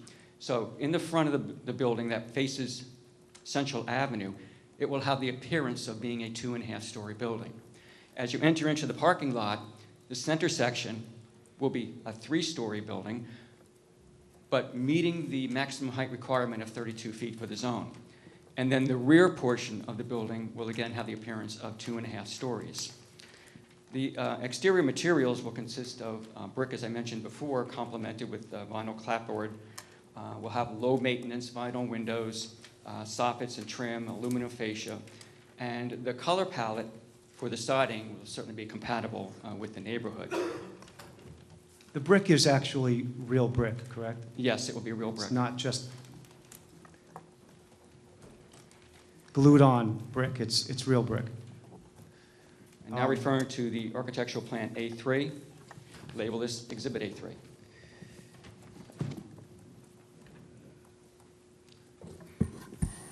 Madam Chair, Yes, Mr. Bignell? I don't want to get too far into the testimony, but I want to Yeah. catch it as it goes. Yeah, go ahead. So what kind of siding do you have? Because I asked that it would not be vinyl siding. Is it like a clapboard siding, or? Well, it'll be clapboard vinyl siding. They have a new kind of vinyl that's really, really durable, which is in colors and stuff, which is be nice. But just having vinyl siding, I would have an objection with that because it doesn't last long. It looks like hell after a while. Okay, well, that's something we can certainly. But that's all you're proposing, right? At this point, yes. You're proposing vinyl siding. Correct, yes. Okay. If that's what you're recommending, then I'll talk to the client, and we'll make that happen, Mr. Bignell. Okay, Right. wait, I'm going to call timeout here. We have to know, number one, if you will comply with it, and number two, as long as we have an interruption, I do have one question. I thought Mr. Kraft just said that the middle is going to be 3 stories, but it meets the height requirement. Yes. But yet, in the case here, and I think Mr. Bignell, it says that the height permitted is 32 feet or 2.5 stories, and the proposed is 34. No, it's 32 feet in all respects. It Madam- never exceeds 32 feet. Madam Never Chair, exceeds 30, yes, Mr. it was Bignell. changed from in the revised plan. Okay, So they kept this 3rd story, but what they did was they put it to 2 stories at the edge, on the sides. okay. And the maximum height, I believe, is only 32 feet Okay, now. well, I just want to make it clear, because if the public out there is looking at the agenda, it Yeah. says something different than So we're speaking of. it's a violation for story, but it's not a violation for height. Okay, Okay. fine. I think it's important for the public to know that we meet the overall height requirement of 32 feet in the zone district, the RB zone district. But in the middle portion, we don't meet the story requirement, which is 2.5 stories. The middle section has 3 stories. The front and rear portion have 2.5 stories, correct, Mr. Kraft? Right. That is correct, yes. Okay, I wanted to get that clear. Okay, so let's go back to Mr. Bignell's final siding. Yes, we will do clapboard siding. Siding, okay. Or the heavy-duty vinyl, it's a new material they have now, it's just as nice, and you don't have to paint it, and it keeps its color, it's just more durable, and it'll last a heck of a lot longer. We'll do the latter. Okay. The heavy duty, correct? Okay. So again, just going back a little bit, the way this was designed, looking at the rendering from Central Avenue, that it has the appearance of a 2.5-story building. So that the 3-story portion of the building is really not visible from the street. We also added these gables to give it more of a residential feel to fit in with the neighborhood. Looking at the next plan, A3, which is the floor plans, again, these are upscale 1-bedroom apartment units ranging from 866 square feet to 916 square feet. Each apartment will have its own private entry, will have ample living space and storage areas, will have laundry facilities, also separate utilities, a full bathroom, full kitchen, which will be complete with a dishwasher, granite countertops, decorative backsplashes, and stainless steel appliances. And the units have been designed to only allow for 1 bedroom per apartment. Since you manage, Fox & Fox manages all of their buildings, you have the ability to monitor to make sure someone doesn't violate that requirement and put another bedroom in there, correct? That is correct. And if they did, it would be a violation of the lease. That is correct. Right. And so the whole goal really is to eliminate the concept of children, which I know the Board of Education is concerned about, and making them all 1 bedroom is a disincentive for children. That is correct, yes. All right. Have you had an opportunity, and let's talk about, I'm sorry, go back. I wanted you to talk about the air conditioning units and noise, and the lack of noise, really, from those air conditioning units. Right. As far as the noise or lack of noise, again, the walls and the floors separating the different apartments will have soundproofing. But looking at the floor plans, you'll see this little alcove in each unit that protrudes from the building in the balcony area or on the first floor into the patio area. This is where a self-contained HVAC unit will be placed that is air conditioning and heating. So each unit is going to have its own facilities. They can regulate their own air conditioning, heat, and they will be, utilities will be charged according to each particular or individual unit. So there will be no compressors on the outside of the building? There will be no condensers, nothing visible on the outside of the building. So there will be maybe a vent to vent it, but it will match with the color and scheme of the decor of the outside of the building, correct? That is correct, yes. All right, so it's important to note that there will be no outdoor condenser units for any noise, et cetera. They will all be self-contained. Right, there'll be no outside equipment, nothing on the ground, nothing on the top of the building. All right, and the stairs are enclosed? Yes, they are completely enclosed within the outline of the building. No elevator?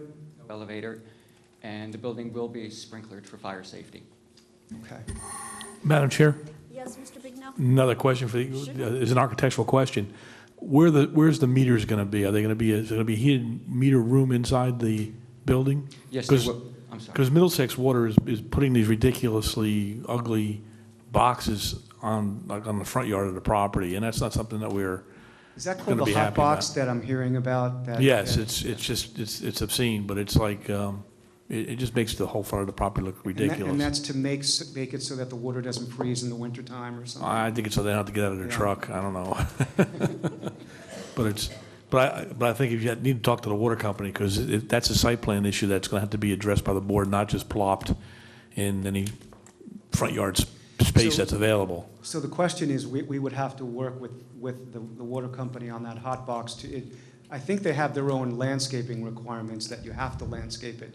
So we will comply with that requirement. But it has to be put in a place that's satisfactory to the board as well. That's what I'm trying to point out to you. Right. Well, All right. between both of you, Mr. Bignell, Mr. Lear, the fact that we know you have to come back, and I'm not sure what date it's going to be, you really have some time to contact the water company and find out, so this way, when you come back, you have an answer for us. Well, is it Middlesex Water that governs this property, or is it Edison Water? No, I believe it's Middlesex It Water. is, okay, so you have to deal with them, Yes. okay. Right. And just to further expand on your question, to your comment, there will be a utility room, a meter room, in the front left portion of the building.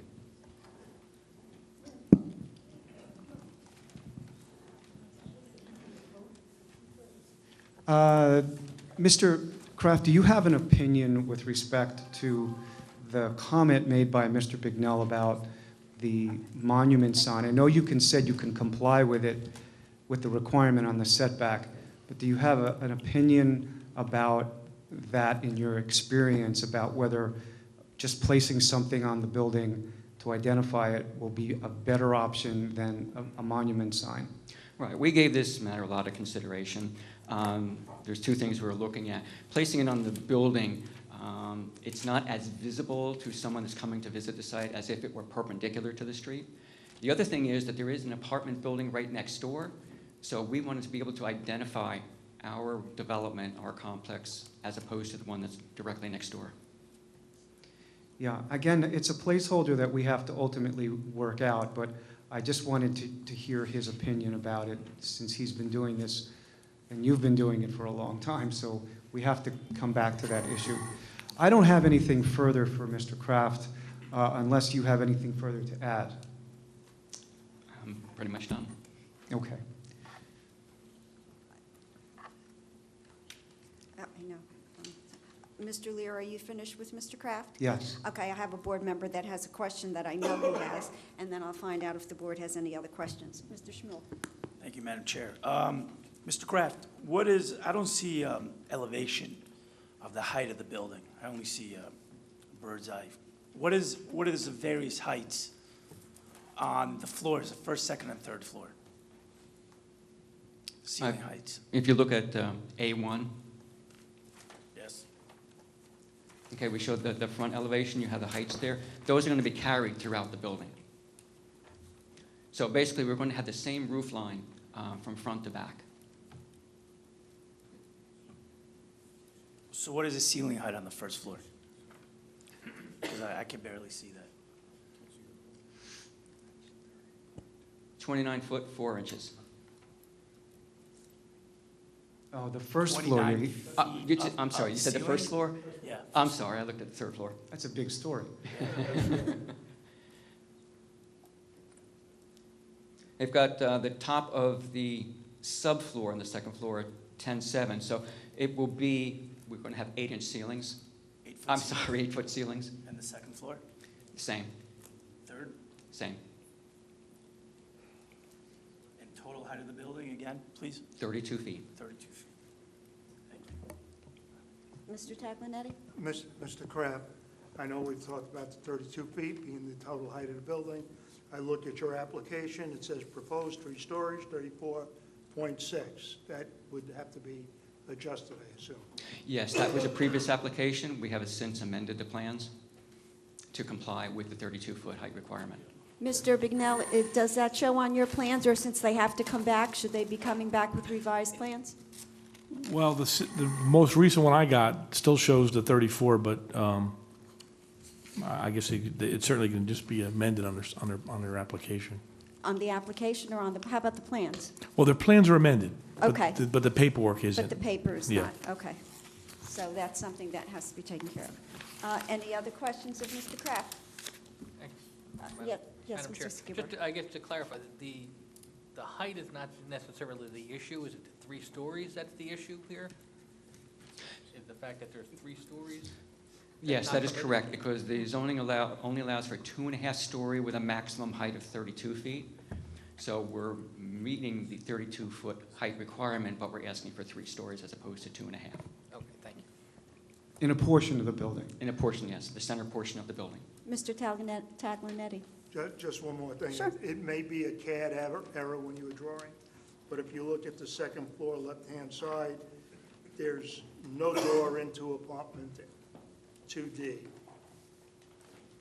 Are we looking on the On the second or first floor?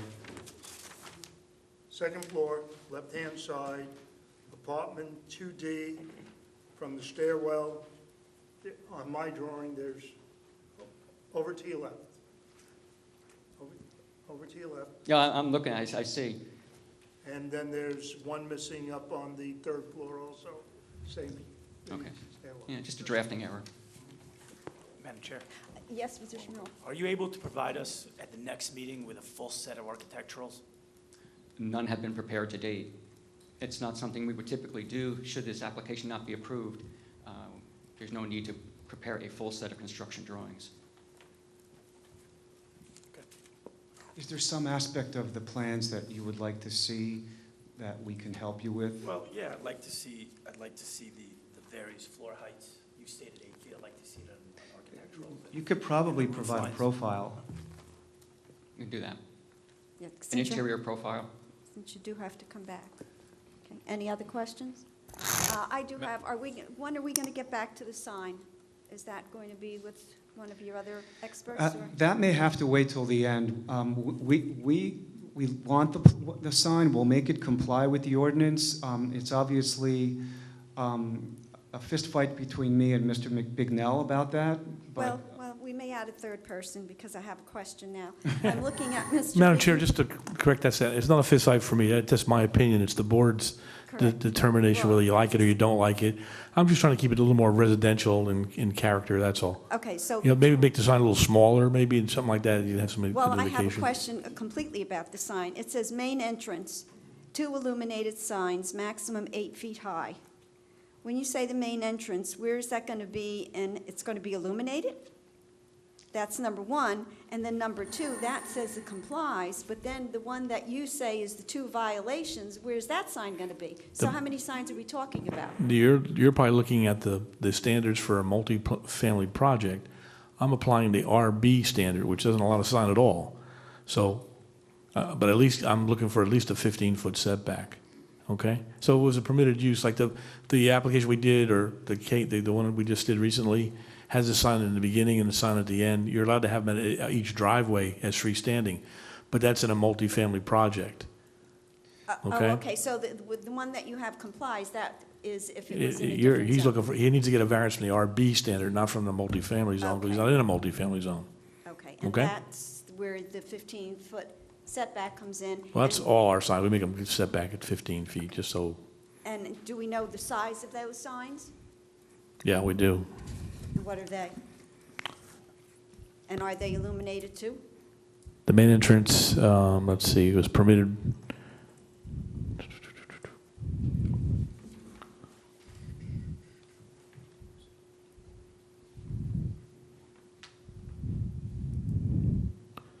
I guess it's 25 square feet. Okay. And is it illuminated, Mr. Lear? I'm getting tongue-tied. Mr. Kraft can answer that. No, it's not. As a matter of fact, if you go to the site plan drawings, we do have a detail of the sign on the construction detail sheet, I think number 1. Yeah, it just seems like a big structure. On its plan, it's all kinds of brickwork, and it's fancy. I don't think you need to be that fancy and that Yeah, big in front of the this sign is project, throwing that's me all. too, especially when it says. Madam Chair, don't get bogged down, it's not, it's just my opinion, you can take a look at it, and Well, that's why I'm Yeah. talking about it now. it seems like a lot of structural work for this sign. Yeah, I'm sorry, Mr. Kraft, where was it? Or where is it? I believe it's on one of the construction detail sheets, perhaps detail sheet number 1.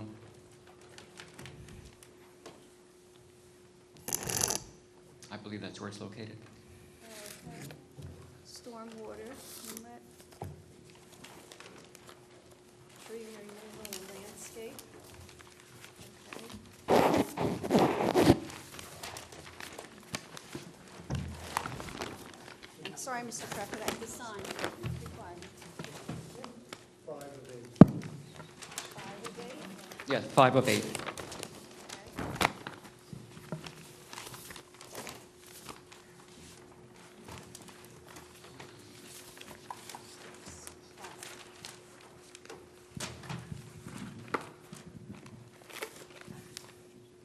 Am I really losing it? I'll present the sign.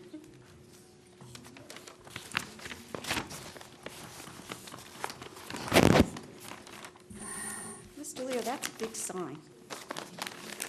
It even looks big on paper. I'm sorry, but it even looks big on Well, it's paper. very much at a scale with the project drawing. Okay, and it's not going to be illuminated. That's number one, we've gotten that.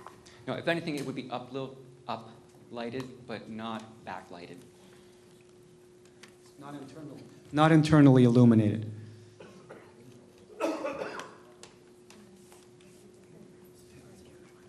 Uplighted.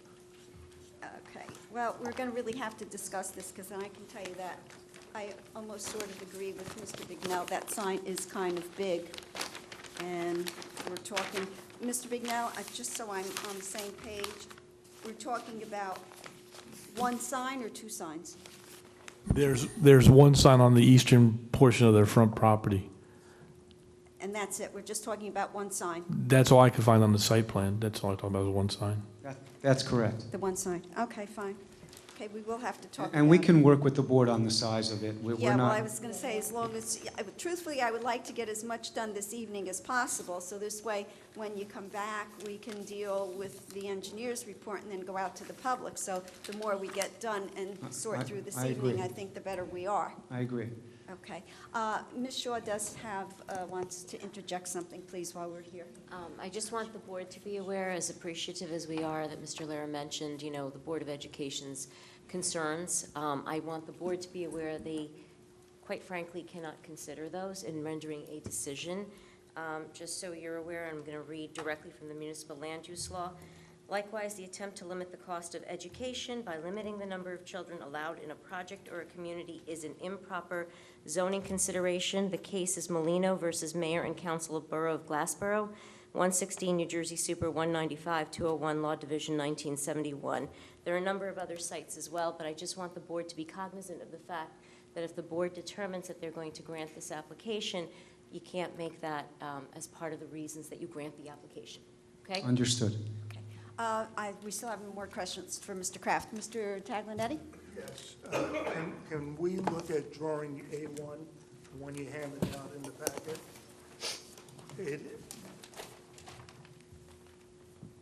I do not know if you have the scope of work or the table on that drawing. But the one I'm looking at says proposed 3-story, 12-unit apartment building. And as we go down to table 1006.2.1, it says the proposed height is 36 feet 6 inches. That's what I'm looking at. So we're not talking about 36 feet 6 inches. On the front elevation, on your plan? It says right here in this table that we have on the sheet that was distributed. So would you like to see it? Yes, I would. Show you. Because you may have an older set of plans. Well, this says 12 units, that's why I'm not. Yeah, this is definitely an older set of plans. So you're going to sprinkle the attic? That I would have to look into.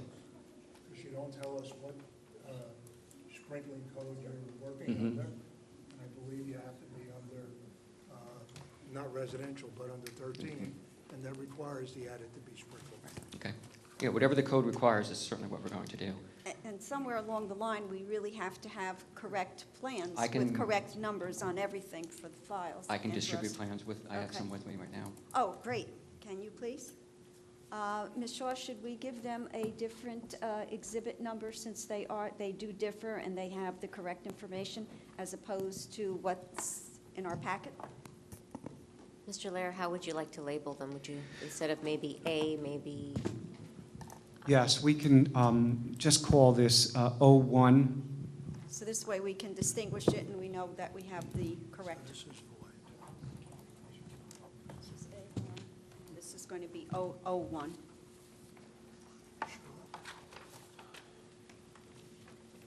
Looks the same to me.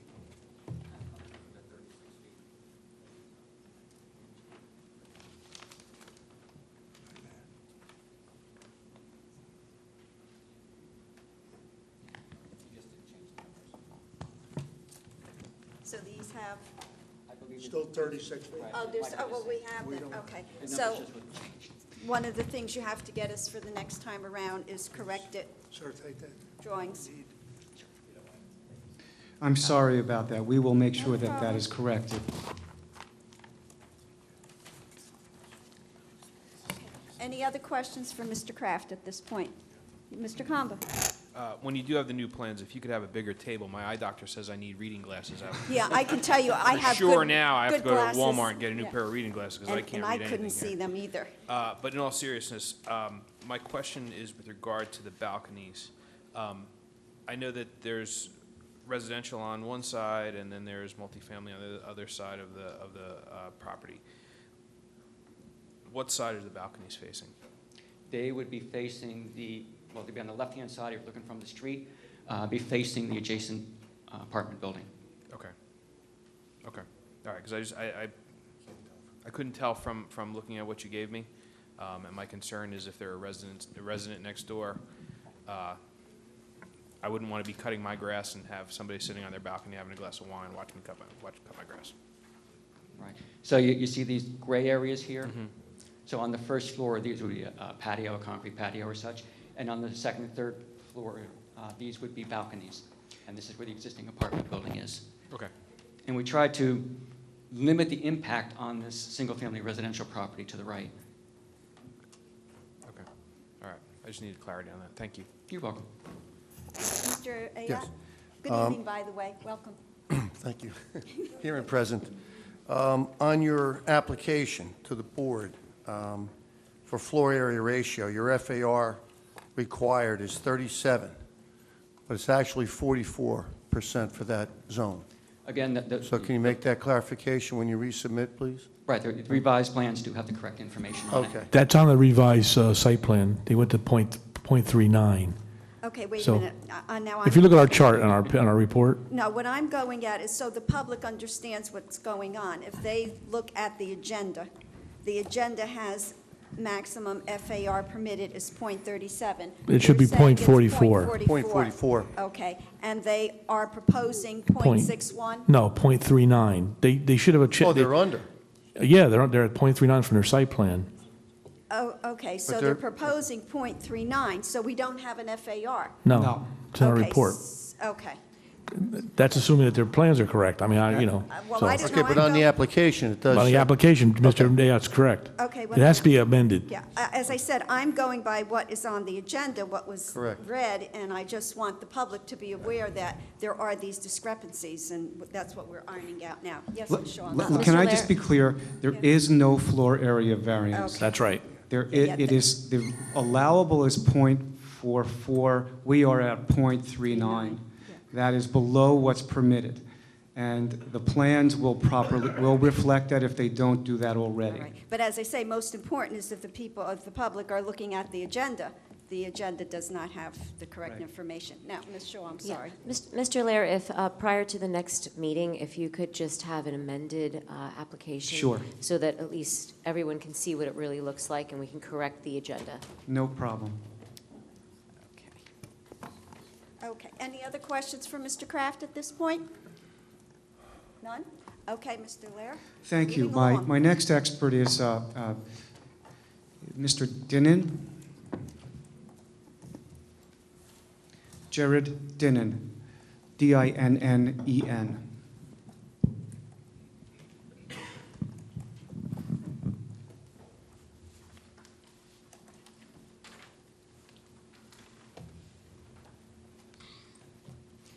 Do you solemnly swear or affirm to tell the whole truth, nothing but the truth, so help you God? I do. And please, using the microphone, please state your full name for the record. Jared Dinnen.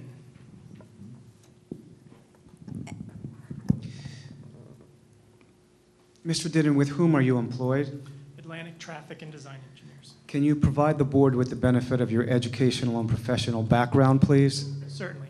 Graduate of Kansas State University. I have 18 years of experience in this field. I am a registered engineer in the state of New Jersey and also have a professional traffic operations engineer certificate, which is a national certificate.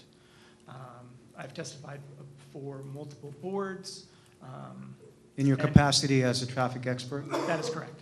All right. Madam Chair, I would ask that he be accepted by the board as a traffic expert and his qualifications be accepted as such. Yes, we'll accept his qualifications. Thank you. Thank you. Mr. Dinnen, did you prepare the traffic report that has been submitted with this application? I did. And was that analyzed as part of your study? And what did you analyze as part of your study? Sure. In a traffic study, we analyzed the existing land use, the proposed land use, surrounding land uses, and other mass transit options. For this site, we're about a quarter of a mile from the train station and about a half a mile from a local bus route. You have seen Exhibit A1 that's been marked the color rendered site plan. What I'd like you to do is discuss with the board access and parking for this facility. Sure. The site has one access driveway. It will be a full-use driveway, meaning it has full movement. It can go right in or left in and exit right out or left out. The site plan has 22 parking stalls, which does meet the residential site improvement standard. And you've prepared a report that's dated July 16, 2019. Maybe you want to give the board a summary of that. Certainly. In that report, we studied the local apartment complex to gain a local trip generation assessment. So the subject site, located at 324 Central, has 16 apartment units. In our study, we took the collected trip generation from that site and applied it to our 12-unit apartment complex to provide the AM and PM peak hour trips as shown in the report, which are 6 AM trips and 8 PM trips. These trips are reflecting people who would use the mass transit routes, whether they're buses or whether they drove. So these 6 and 8 reflect vehicles. And the peak hour, could you tell the board what the weekday peak and the weekday evening, the weekday morning peak and the weekday evening peak would be? Sure. It usually denotes rush hour. So what time you would leave in the morning to go to work and what time you would come home. Those ranges typically occur between 6 and 9 in the morning and 4 and 7 in the evening. And because the numbers are so low, 6 peak hour weekday morning in and out, the trips is in and out, correct? That is correct. And It's total. And the evening peak is 8, which is in and out, correct? That is also correct. And under the ITE standard, you don't really even need to analyze a site unless it generates more than 100 trips during peak hour, correct? That's correct. Just for the board's edification, ITE stands for Institute of Traffic Engineering. It is our governing body amongst our profession. Typically, if a site generates more than 100 in and out trips, that kind of warrants a higher level of study, if you will. Counting intersections, finding out capacity degrades, and et cetera. So let's just talk about real time. Six trips during peak hour equates to about how many vehicles trips per minute or Sure. or 7 per. Sure, you would expect about 1 vehicle every 7 minutes. Okay. In your experience, is that a relatively low or de minimis number? It is a de minimis number, yes. All right. I'd like you to also talk about internal circulation. Is it your opinion that access out of the site is safe and efficient? Yes, it is. With this style of driveway, it gives passenger cars a very easy ingress and egress. When compared to the existing use, it is likely that that resident would have to back out onto Central. With this current design, every vehicle would be able to come head first out of the site. Gives you better sight distance. And the fact that it's so close to a transportation hub or the Edison train station, even though we're providing 22 parking spaces, is it your opinion that that is more than sufficient for what this site will generate? Yes, I do believe so. Typically in transit-oriented villages, you would see a reduced number of parking provided. This applicant has not done that. They have provided the full RSIS parking criteria. All right, and it's your opinion as a professional traffic engineer that internal circulation is safe and efficient? Yes. I have nothing further. Does the board have any questions of Mr. Yes, Mr. Mansouri? So just to clarify, your study took place on Central Avenue, and your peak hours for AM were, I apologize, Were 6 and 8. 6 and 8, and 8 p.m.? I'm sorry, are you asking how many trips or what time? Actually, both. Okay, so in the morning, it occurred between 6 a.m. and 9 a.m. And then for the evening, 4 p.m. to 7 p.m. We calculated from our observation that our proposed site would generate 6 total trips coming in and leaving the site in the AM and 8 trips entering and exiting in the PM. Does your study include that the existing traffic already there?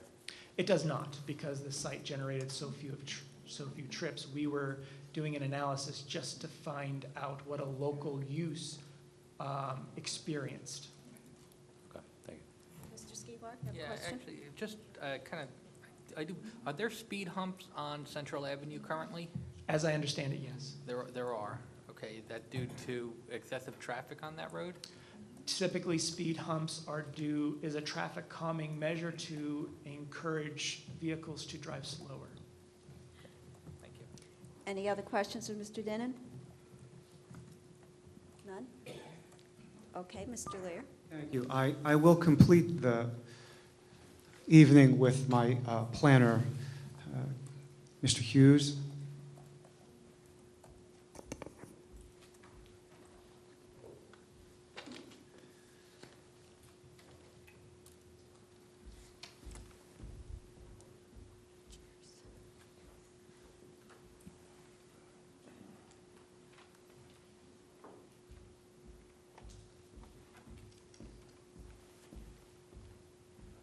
Do you solemnly swear or affirm to tell the whole truth, nothing but the truth, so help you God? Yes, I do. And please state your full name for the record using the microphone. My name is Keenan Hughes, Keenan Hughes. Mr. Hughes, could you provide the board with the benefit of your educational and professional background, please? Sure. I'm a licensed professional planner in New Jersey, a member of the American Institute of Certified Planners. I'm a principal with Phillips Price, which is a planning firm based in Hoboken. We advise municipalities and private sector clients on planning and zoning issues.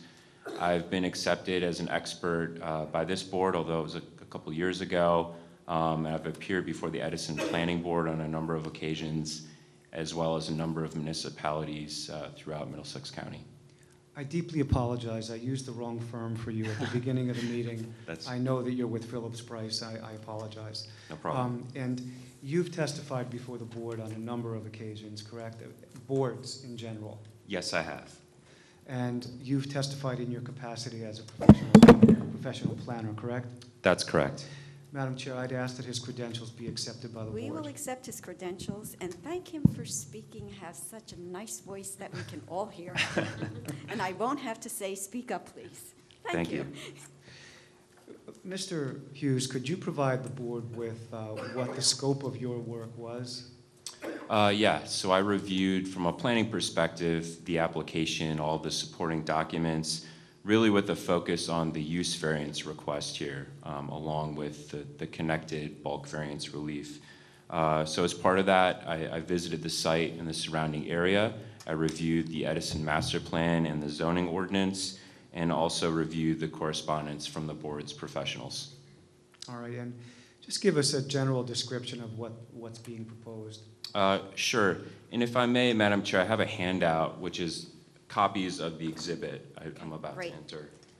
I think that would be marked A3, if I'm not mistaken.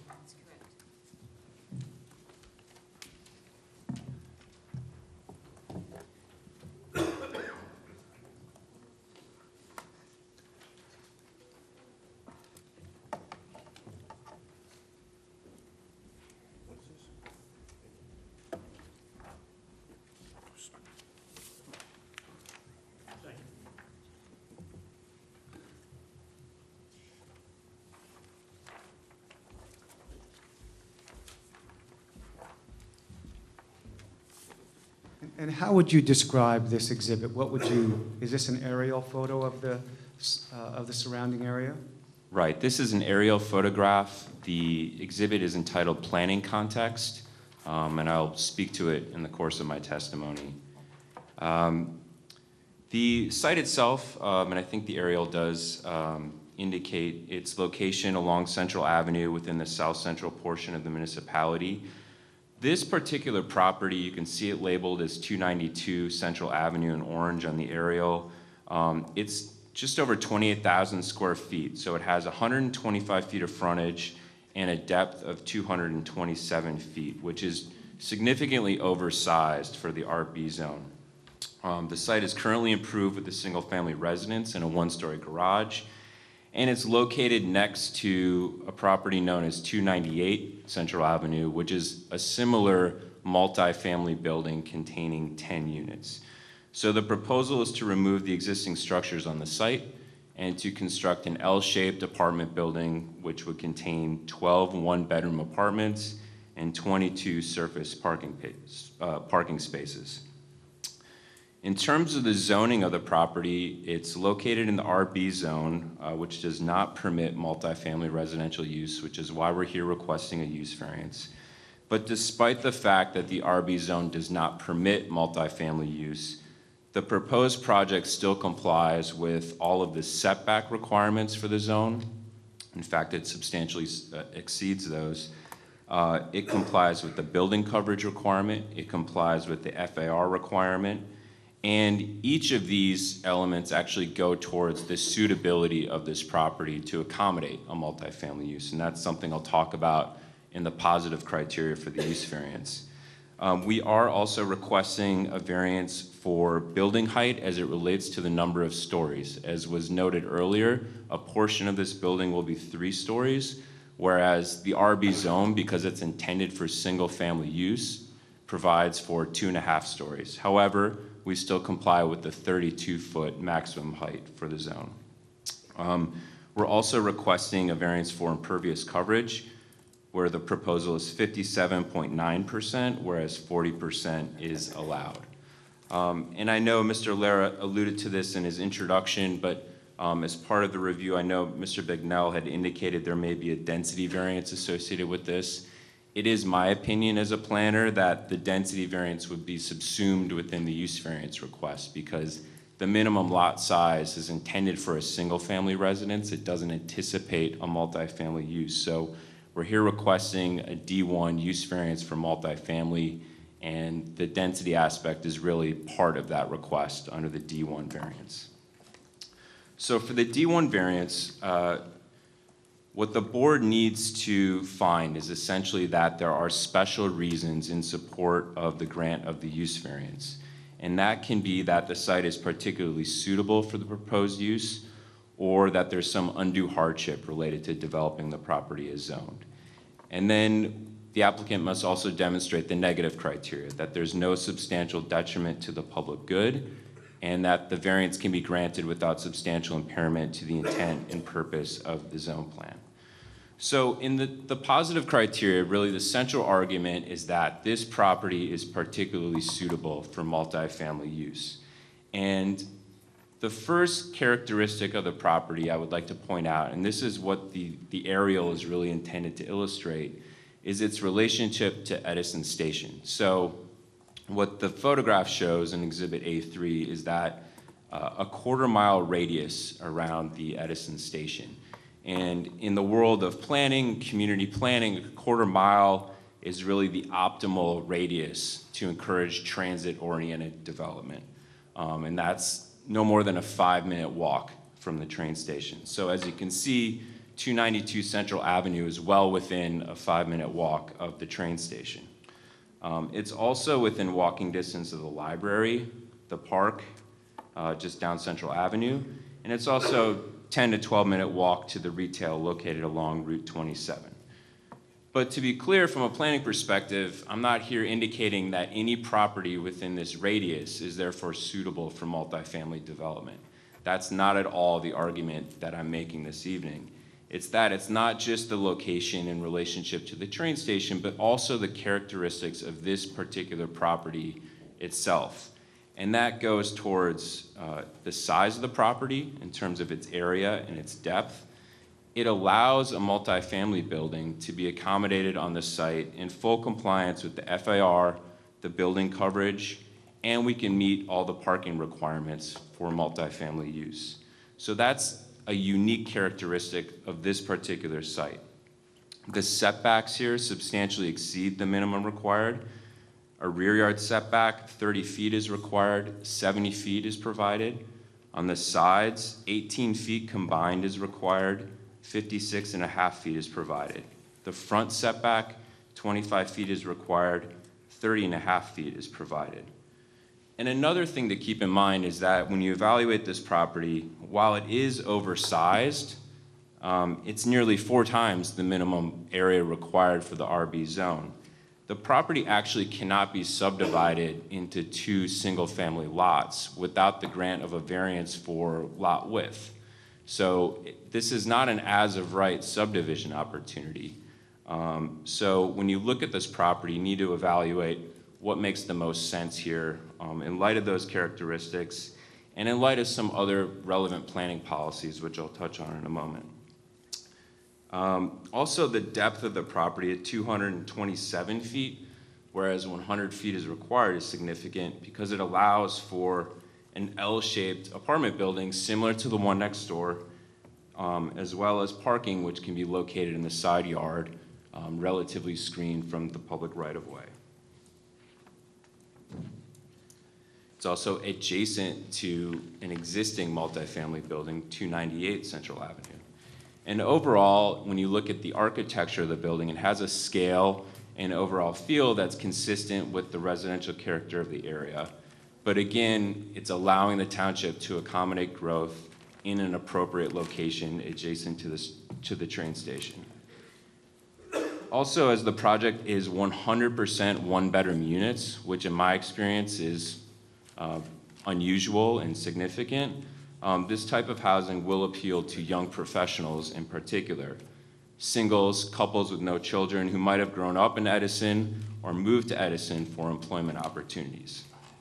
So for all those reasons, I find that the grant of a use variance here would further purposes A, E, and G of the municipal land use law, diversifying housing options within Edison Township certainly furthers the general welfare.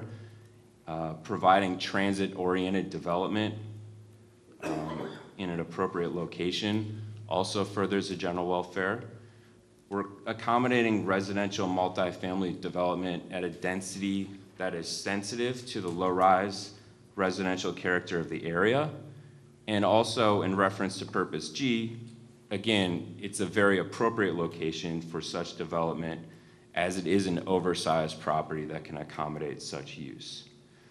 So turning the board's attention to the negative criteria and looking at the impacts, in my opinion, there's no substantial detrimental impacts associated with the proposed use due to the following factors. Again, the building is fully compliant with setback coverage and FAR requirements.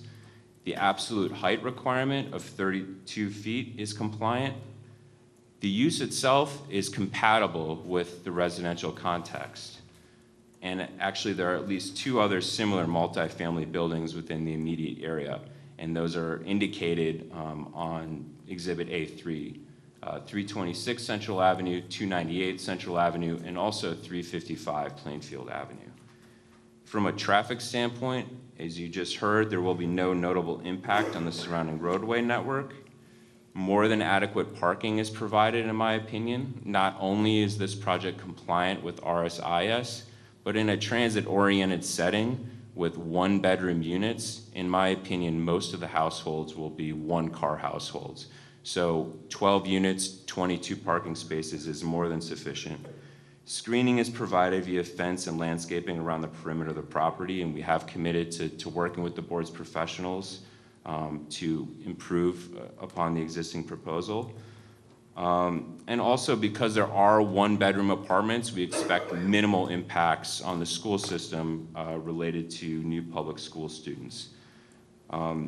Finally, as for the potential impairment to the zoning ordinance and master plan, I would just note several things as it relates to the 2003 master plan. And I'm just going to read a few objectives that I think are particularly relevant to this application.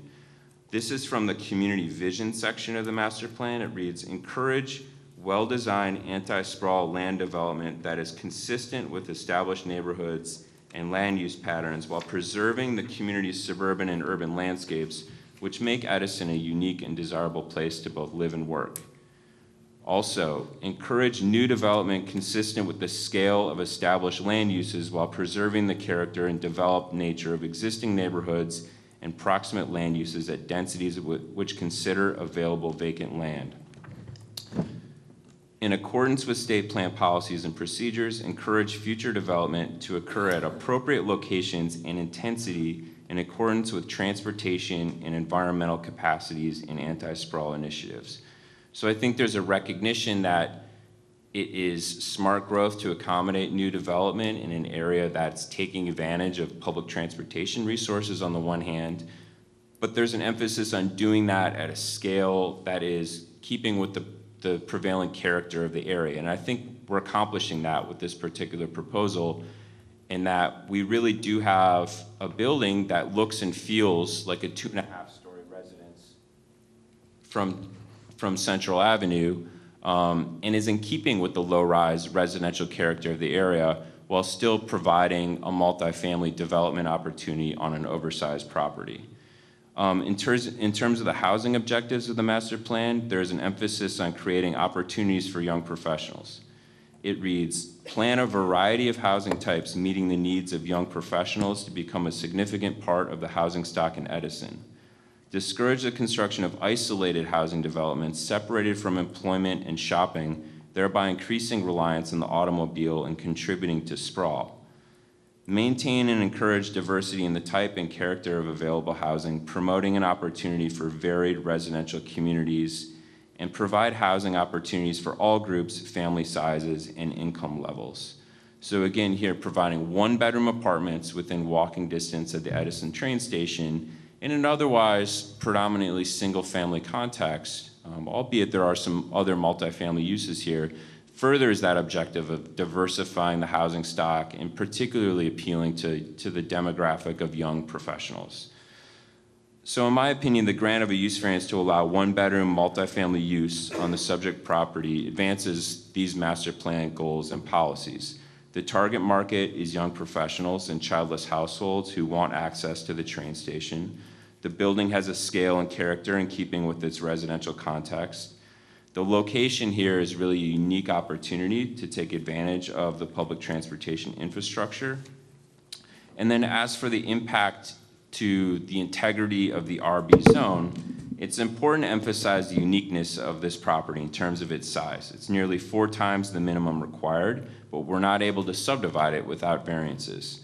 Its location within a quarter mile of the train station, the fact there's at least 3 other multifamily developments in the area, all are relevant in that consideration. And again, we need to distinguish this property from the balance of the area. This is a fully built out, for the most part, single family context. What we're not saying is that everything in this area should slowly turn over to multifamily development. What we're saying is this is a unique opportunity within a quarter mile of the train station to accommodate an apartment building in an appropriate manner, and one that may not exist on other properties in this area.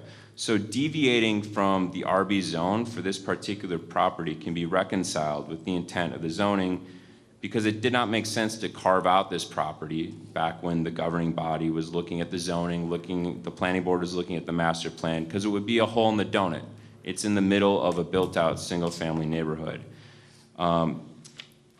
Also, the master plan dates back to 2003, and at that time, the concept of transit-oriented development, particularly in terms of providing housing for millennials and empty nesters, was not as prevalent or widely acknowledged as a planning imperative as it is today. Still, the master plan did advocate diversifying the housing supply and focusing development around the transportation infrastructure that Edison has. So this is a unique and particularly suitable site within the zone. Multifamily on this site does not impair the RB zone or raise concerns about an incursion of higher density housing within the single family neighborhood. This is really an isolated opportunity to accomplish the township's master plan objectives. So for those reasons, I believe the grant of a use variance for this particular project can be reconciled with the intent of the ordinance pursuant to the enhanced quality of proof that we're required to demonstrate under the New Jersey Supreme Court case of Medici v. BPR. And a use variance could be granted for this site without impairing the integrity of the township's zone plan. As I mentioned earlier, in connection with the density variance, it is our opinion, it's my personal professional opinion, we do not require a D variance for density. It is subsumed within the use variance request.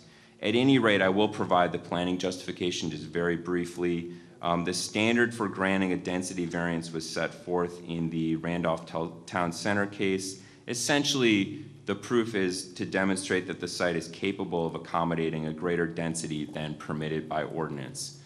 But essentially, this ties back to the analysis of potential impacts to the public good that was provided in the context of the D1 variance. So I would just reiterate the testimony I just provided that the proposed use will not have any substantial adverse impacts on the neighborhood. The oversized property can clearly accommodate the proposed use without negatively impacting the area, and therefore the applicant can satisfy the proofs to the extent it's needed for a D5 density variance. And then just finally, I would like to touch on the bulk variances that are required here. All of these are C variances. The first one I'll address is the height variance, which is to allow a portion of the building at 3 stories, whereas a maximum of 2.5 stories is permitted. And this can be justified on a C2 basis. And the benefit here is the ability to provide a 3rd story within the center portion of the building, and this will allow for additional 1-bedroom units within walking distance of the train station. And as discussed within the context of the use variance, several purposes of the municipal land use law, as well as those various objectives of the master plan, which I already discussed, would be advanced in connection with the grant of this variance. Focusing growth near transportation and diversifying the housing options in Edison furthers the general welfare. This also furthers smart growth planning principles in support of increasing residential densities in such locations. So there are benefits that would come with allowing the 3rd story within the center portion of the building, but I think the focus really should be on the negative criteria here. And the most significant factor is that we do not exceed the allowable height for the zone of 32 feet. So that, in connection with the fact that we comply with all the setbacks for the building, the FAR is compliant, and the building coverage is compliant, All that goes to the point of, from a visual standpoint, this building will appear as a 2.5-story residence from Central Avenue. It's not overly imposing on the area. It complies with the overall limitation of 32 feet, and therefore there's no substantial detriments to the public good. There's also no impairment of the zone plan since the building conforms to the 32-foot maximum and achieves the intent of the zoning by keeping the 2.5 building along both the front and the rear of the property. Therefore, the benefits outweigh any potential detriments, and the criteria for a C2 variance can be satisfied. There's also a variance for impervious coverage, and this one really goes hand in hand with the use variance request. A multifamily building plus the required parking on this property will necessarily require more than 40% impervious coverage. You have to remember the 40% is geared towards a single-family home on a much smaller lot. So the analysis provided under the use variance proofs in terms of advancing purposes of the municipal land use law equally apply to this variance. Accommodating 12 one-bedroom units in this TOD location will encourage more walking, more use of public transportation, and therefore benefit the environment. As you heard and have seen in the plan, substantial landscaping is provided throughout the property as a mitigating measure. There will be, in addition, improvements relative to stormwater management on the property. So no substantial detriments to the public good or impairment to the zone plan would result from the grant of that variance. And again, in reference to the C2 criteria, the benefits of granting that variance really to facilitate the overall project outweigh any detriments. And then finally, we may be requesting a variance for signage, although it's probably premature at this point. Yeah, I think we're pretty close with the board on the sign. We'll be compliant in terms of setbacks. It's a question of size. It's a question of whether the board wants it at all. Let's just stay away from that right now. Agree. So with that, that concludes my direct testimony. Okay. Does the board have any questions for Mr. Hughes? Yes, Mr. Skiba. I do. I do have some, I guess, questions. Do you know where the closest, I guess, convenience stores or restaurants or anything else in that area are? Well, along Route 27, you do have some retail. You have a cluster of retail in that area. And that's approximately 10 to 12-minute walk from the site. I kind of where you're kind of selling this as a pedestrian-friendly location. I'm not really aware of any, like, again, convenience stores or restaurants that would encourage people to walk to in that immediate area. I think that would contribute to, again, more traffic.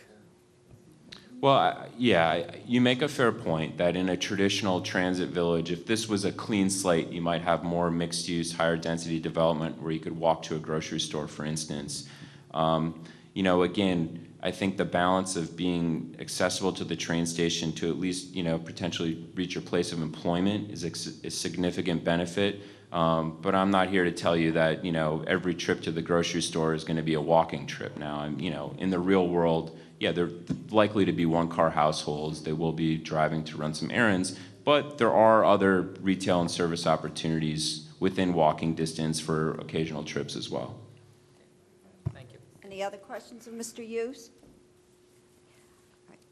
Mr. Bignell, you're next. I wouldn't forget you, Mr. Bignell. I disagree with the planner with the regards to the density issue.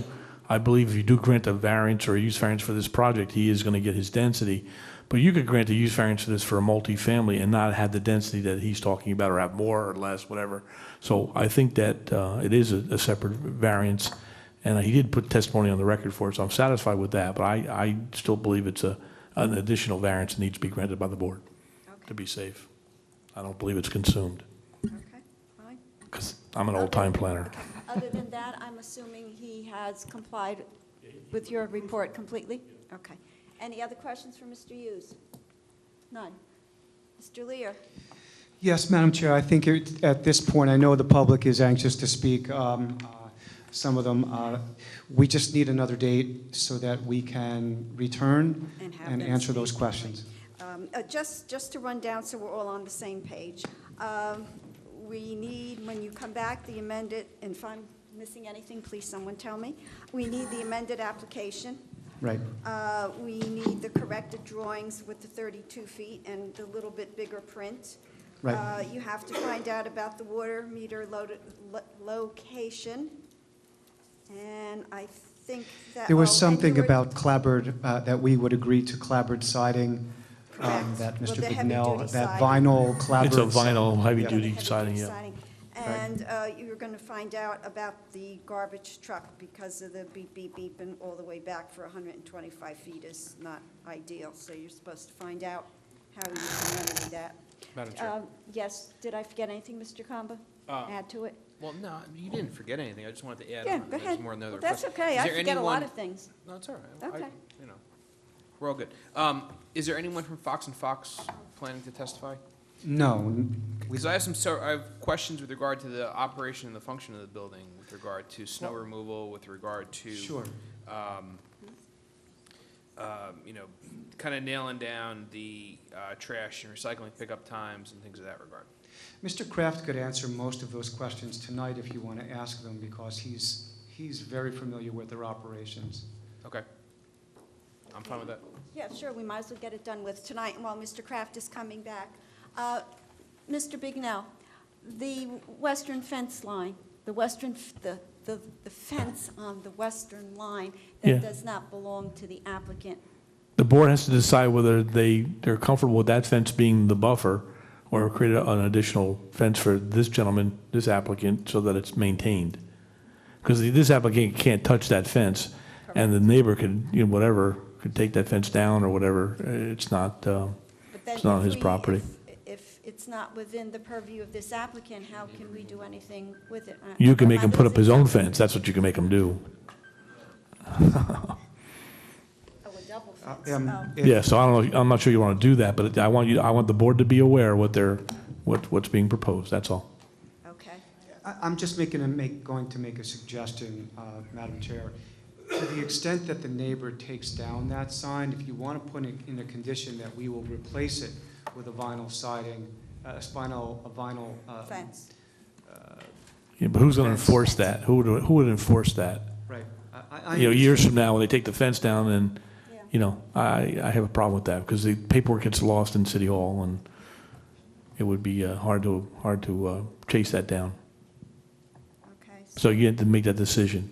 Okay. Okay? That we'll have to make that decision for next meeting. And now, Mr. Kamba, you have questions of Mr. Kraft. Thank you, Madam Chair. With regard to snow removal, what would be your plan for snow removal? It'll be the same as our other complexes. We do contract that out. It is taken care of. Let's get a little further on that.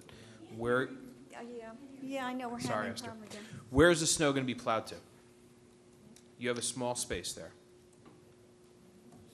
It'd be pushed all the way to the back, over the curb. Okay, but if it goes to the back all the way over the curb, then you're going to be losing But parking. I don't operate a snow plow, so I couldn't say I understand that, positively. but when applicants, I don't appreciate the levity. When applicants come before us, Mhm. they have a plan as to where the snow would be plowed to. So that this way, you're not losing parking spots, you're not losing access on your site, and you're not inconveniencing any of the neighbors. That's the genesis of my question. So again, I would have to say that Okay, it so would push when to we the come back. back, if you can come back with an answer to that question, I'd appreciate that. Okay. The other Sure. question that we'd like to have answered is the plan for timing for trash and recycling pickup.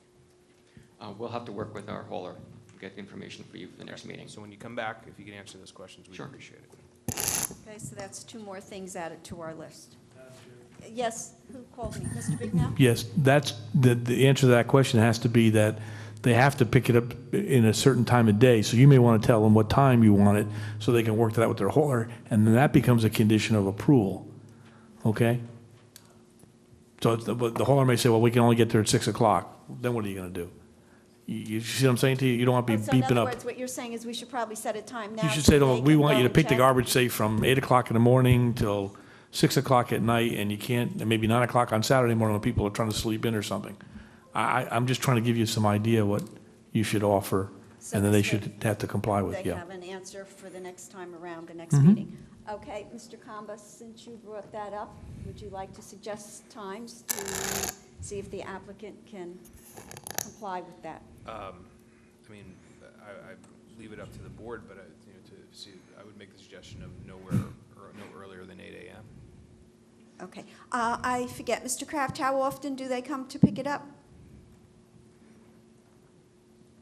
As often as needed, right? I don't know, don't they have a certain schedule, like so many days a week or something? It depends on the complex. If there's more units, there's more frequent pickups. I couldn't tell you exactly at this point in time for the 12 units how frequent that would be.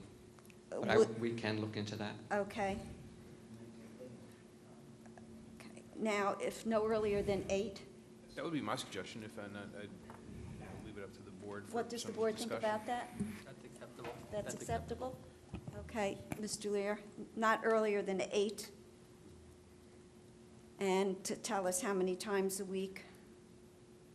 And to find out how the truck can get in there without the beeping. Okay, anything else? Yes, Mr. Carr?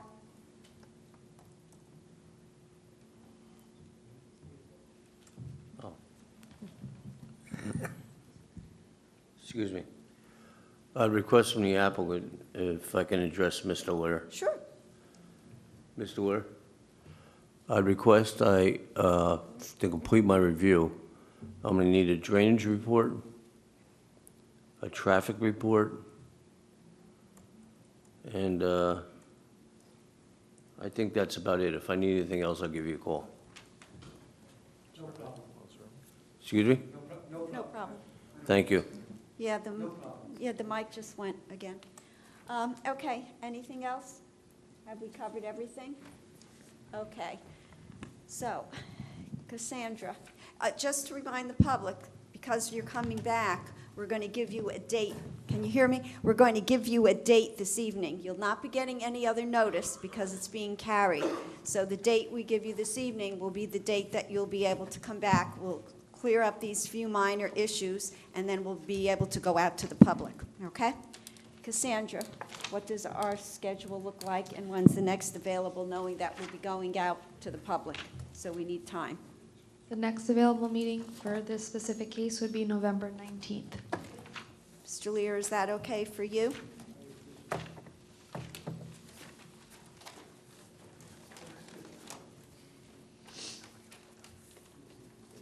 I have another meeting, but this will take precedence over that, so the answer is yes. Okay.